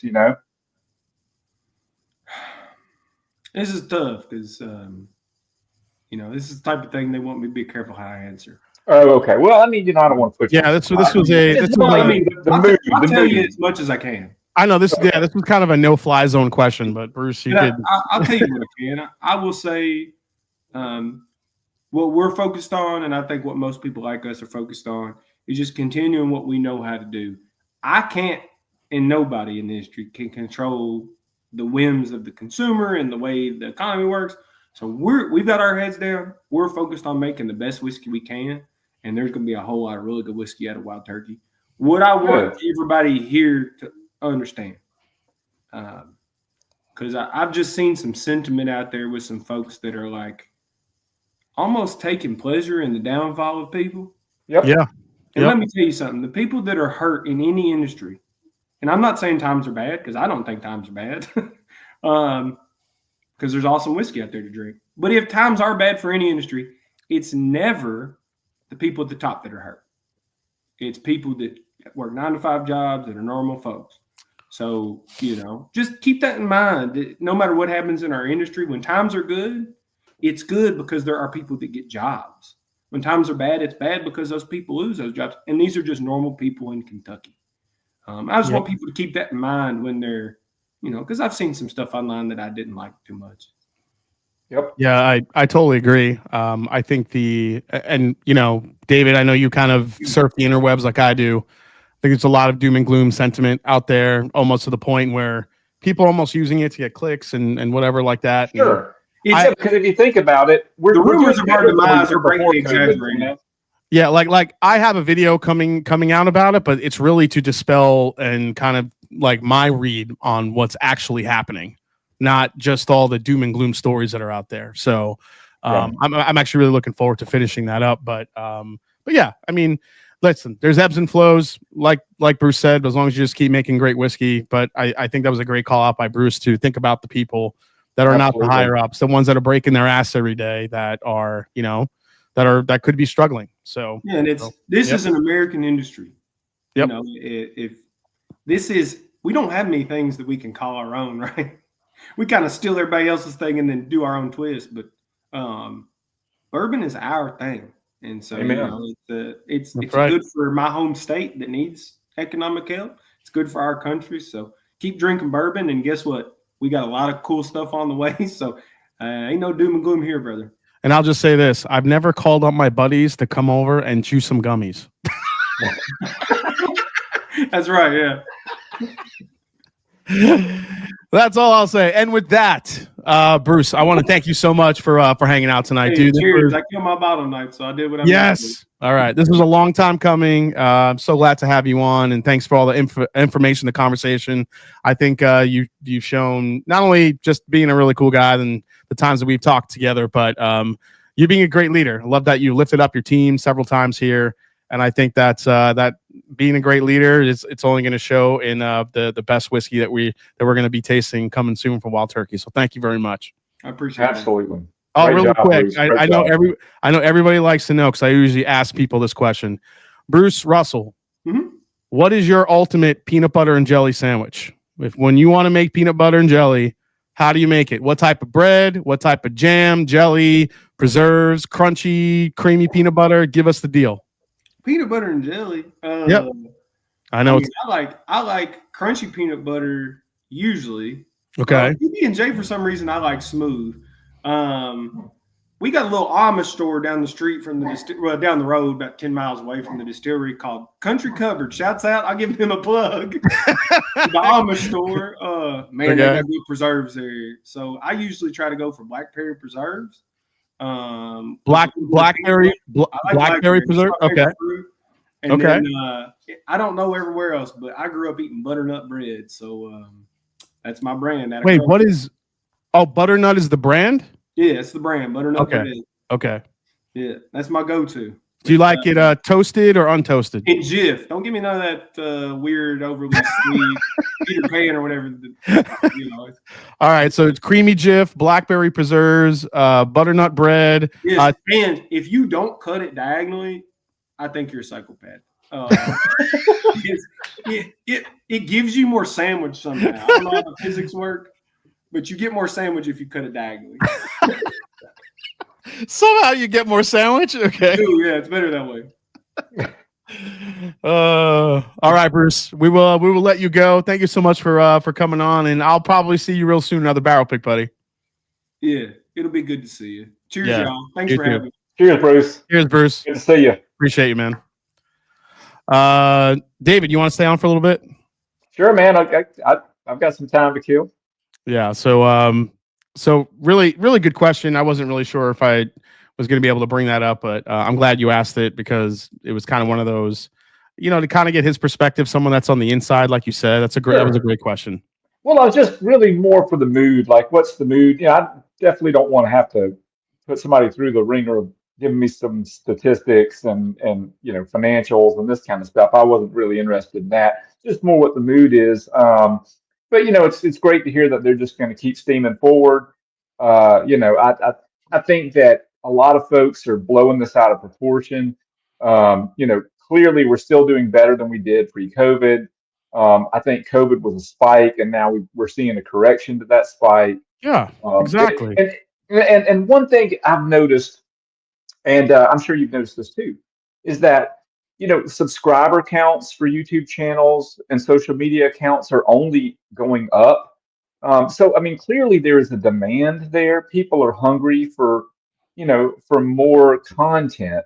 And if it was a true 70s, 80s level glut, I don't think you would see that increase in content, that desire for content. I think you would see it going the other way, or at the least plateauing. So do we have an excess amount of supply in Kentucky, Indiana, Tennessee? I think there's an argument to be made that there's a lot of stuff out there. Oh, for sure. But, I mean, there's no denying at some point here there's going to be a market correction. Right. It was just all the people that got into whiskey during COVID, that was not sustainable. Right. Just because the amount of people that got into whiskey. Again, I have a video on this that I'm working on just to kind of dispel all this shit that's going around. And while there is going to be a market correction, I don't feel like like you said, a lot people just loving to just say Kentucky is no more and all that. It's ridiculous. It's not right. Yeah. And the folks that are like, bring on the next glut, and I was like, I mean, trust me, I love older whiskey just like everybody else. But the real stuff that interests me now is because I feel like I've pretty much, and I'm sure you have too, we've kind of tasted what these legacy distilleries can do. We've tasted what a lot of the newer distilleries can do. What excites me now is, how do we think out of the box? How do we do new things, the things that, and Bruce touched on that with like maybe the potential of some collaborations or maybe some finishes they've never done, or using this experimental still that they're working on to change up their mash bill. Yeah, I got to tell you, bringing back that 65, 23, 12 mash bill is that's highly interesting to me. That'd be really cool. I would love to see that kind of stuff. And I think that if you it's one thing to make a bunch of new labels, because there are some articles out there talking about, oh, well, influencers are ruining it for everybody. They just keep pushing the latest bottle and this kind of stuff. And it's like, no, we're just genuinely excited about new stuff. But, a new label is one thing. A new recipe is another, or a new aging method is another, or a new finish is another. And so bring them on. I'm here for it. I want to try it. I want to push the boundaries and see what American whiskey can do. over the next few years. That excites me, especially like just recently. Yesterday, I received that Still Austin Tanager here, Oh, and I mean, just blew me away last night. Tried blows it, and I was blows your like, mind. It's so good. what the heck? Like Yeah. 5-year whiskey. I don't even, honestly, Jason, I've gotten to where, I don't really even care about specs anymore. I care about flavor. And so, whether it's 5 years, 12 years, 20 years, whatever, if it tastes like what I paid for or better, I'm happy as can be. So Yeah, bring on more stuff like this. Too bad you missed Nancy. Nancy was on earlier, kind of chatting with Bruce, Nancy Fraley. So she had actually told me the night I did a live review of Tanager that 5 years is the youngest. So there is some older whiskey in it. Okay. Well, I mean, it's a fantastic blend. I'm not trying to change the conversation away, from Wild Turkey, but it was just an example of saying that we should be pushing these boundaries and doing things different. And Nancy is awesome at it. Honestly, yeah. I mean, honestly, brought in from brandy, from the French brandy world and infused into bourbon. Just the techniques and methods that people have used for many years that have never really been used in bourbon, at least not on a large scale. Very, very cool. And it creates amazing products, So I'm all for the innovation and changing things up. Yeah, Caleb Pitts, totally. Thank you so much, man. Glad you. Yeah, I think I might have gotten that bottle too, which I think I have over there. The Wild Turkey, the that one from the gift shop. Quentin, David is the old Southern man sitting on the milk crate in the convenience store, just watching us young folks go crazy over our beloved spirit. Yeah. And here's the thing. Anybody now? I've seen those comments too. Obviously, just being a whiskey tuber, and people are like, oh, you only talk about the latest releases. Like, I'm like, I have a series called What's on the Shelf Wednesday, where I review stuff that's available on the shelf. Should I do it more often than I do? Probably, but there are so many releases that come out. It's hard to kind of even come up with that. So we'll see how that goes, like down the line. But anyone that says that I'm doing that, I just like to hype up the bottles, has never really watched my reviews, because I'll say if a whiskey is shit or it isn't.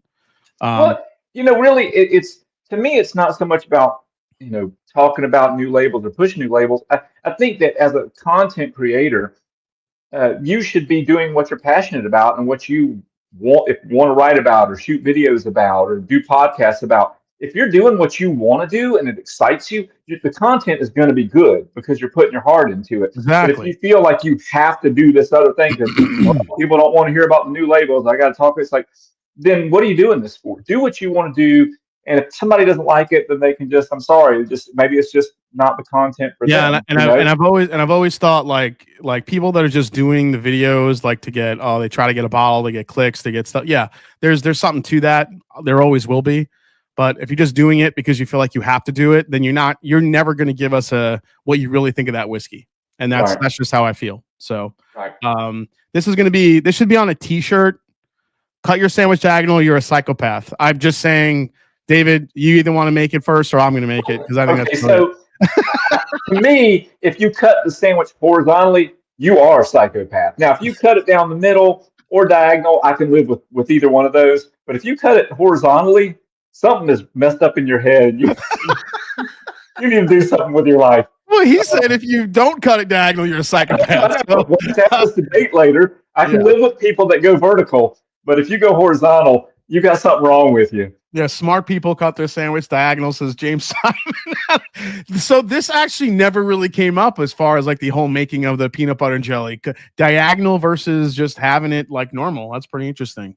Yeah, But yeah, David, I'm with you. I think we share the same sentiment about. And dude, he dropped some knowledge tonight, some nuggets, just incredible live stream. And absolutely. I'm so glad to have Bruce on. He dispelled a lot of the stuff that's going around out there. So it's pretty cool, man. I'm looking forward to Beacon even more now, knowing that there's some whiskey in there that he, had a hand in creating from scratch.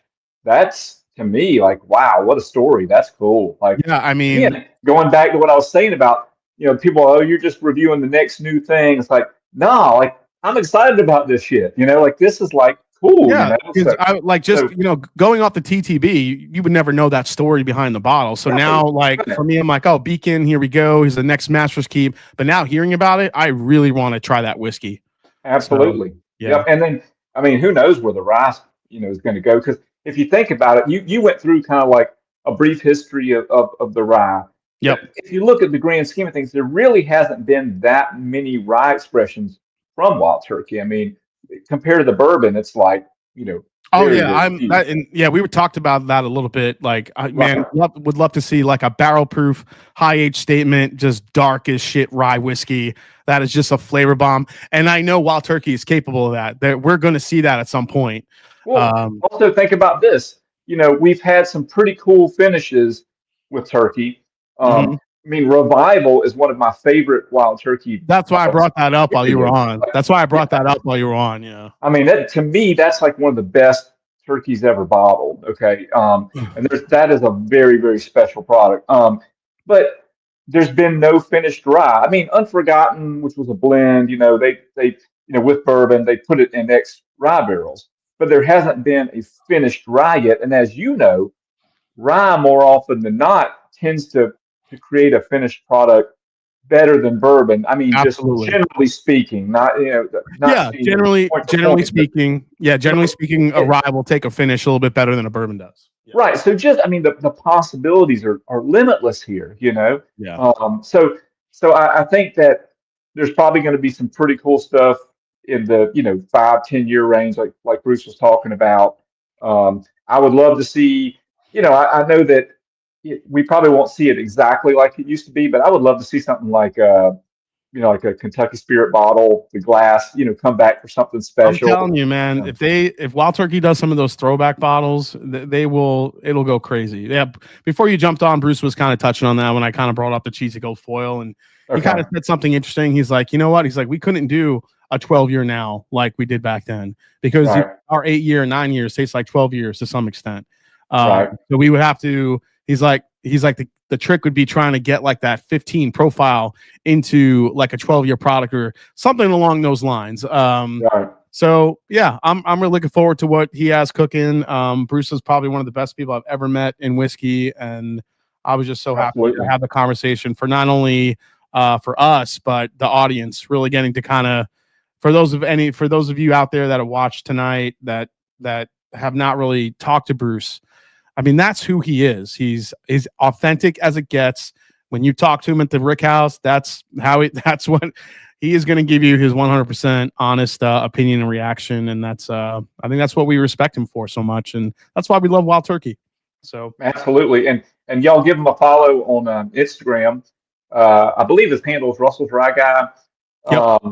And then I also recommend following Bo Garrett at Firebird Bo. Bo is constantly posting information about Wild Turkey. Yeah, if you want to know what's in the gift shop, definitely follow Firebird Bo on Instagram. Yep, and the cool history stuff. He's got some great picks. One of my favorite ones is the one with Jimmy at the fermentation tanks, the old Cypress fermentation tanks, and he's got like these two like mob-looking guys beside him. I mean, there's just some really good. There's another one with Jimmy that Bo shared. It's like from the 70s. It's like a company barbecue. Yeah. And like Jimmy's cooking hot dogs on like this steel barrel that's cut in half, and he's using like a stick to like flip the hot dogs. I mean, it's just some cool. He's got great content. It's must see Instagram. Love it. Absolutely. All right, guys. So with that said, David, thank you so much for popping on. I was really happy that you were able to do this. Guys, really quick, tell them where they can find you, David, if they don't know already. Okay, you can check out my blog at rarebird101.com. If you're interested in any of my Wild Turkey books, you can go to wildturkeybook.com. I'm on Instagram at rarebird101. And I'm on X at rbird101. Yeah, great content there, guys. If you're a turkey head like I am, again, I want to thank everybody for watching tonight. We had over 500 people for a good amount of the night, which was incredible. And down in the comments below, let me know the next Off the Still episode you would like to see. What master distiller, person in the industry that you want to hear from. I'm always interested in bringing some great people on that you guys want to hear from. That's what I love doing. Obviously tasting some great whiskey, but love learning from the masters that are out there. So with that said, like I always say, it's not about the whiskey, it's the people you share with. Next week, tune in. Blend Again will be back. The final bracket before we get to the sexy 16. And we will see you guys next week. David, thank you so much. Cheers. Hey, and thank see you you. guys Cheers, next man. week. Take care, everybody. Later. Later.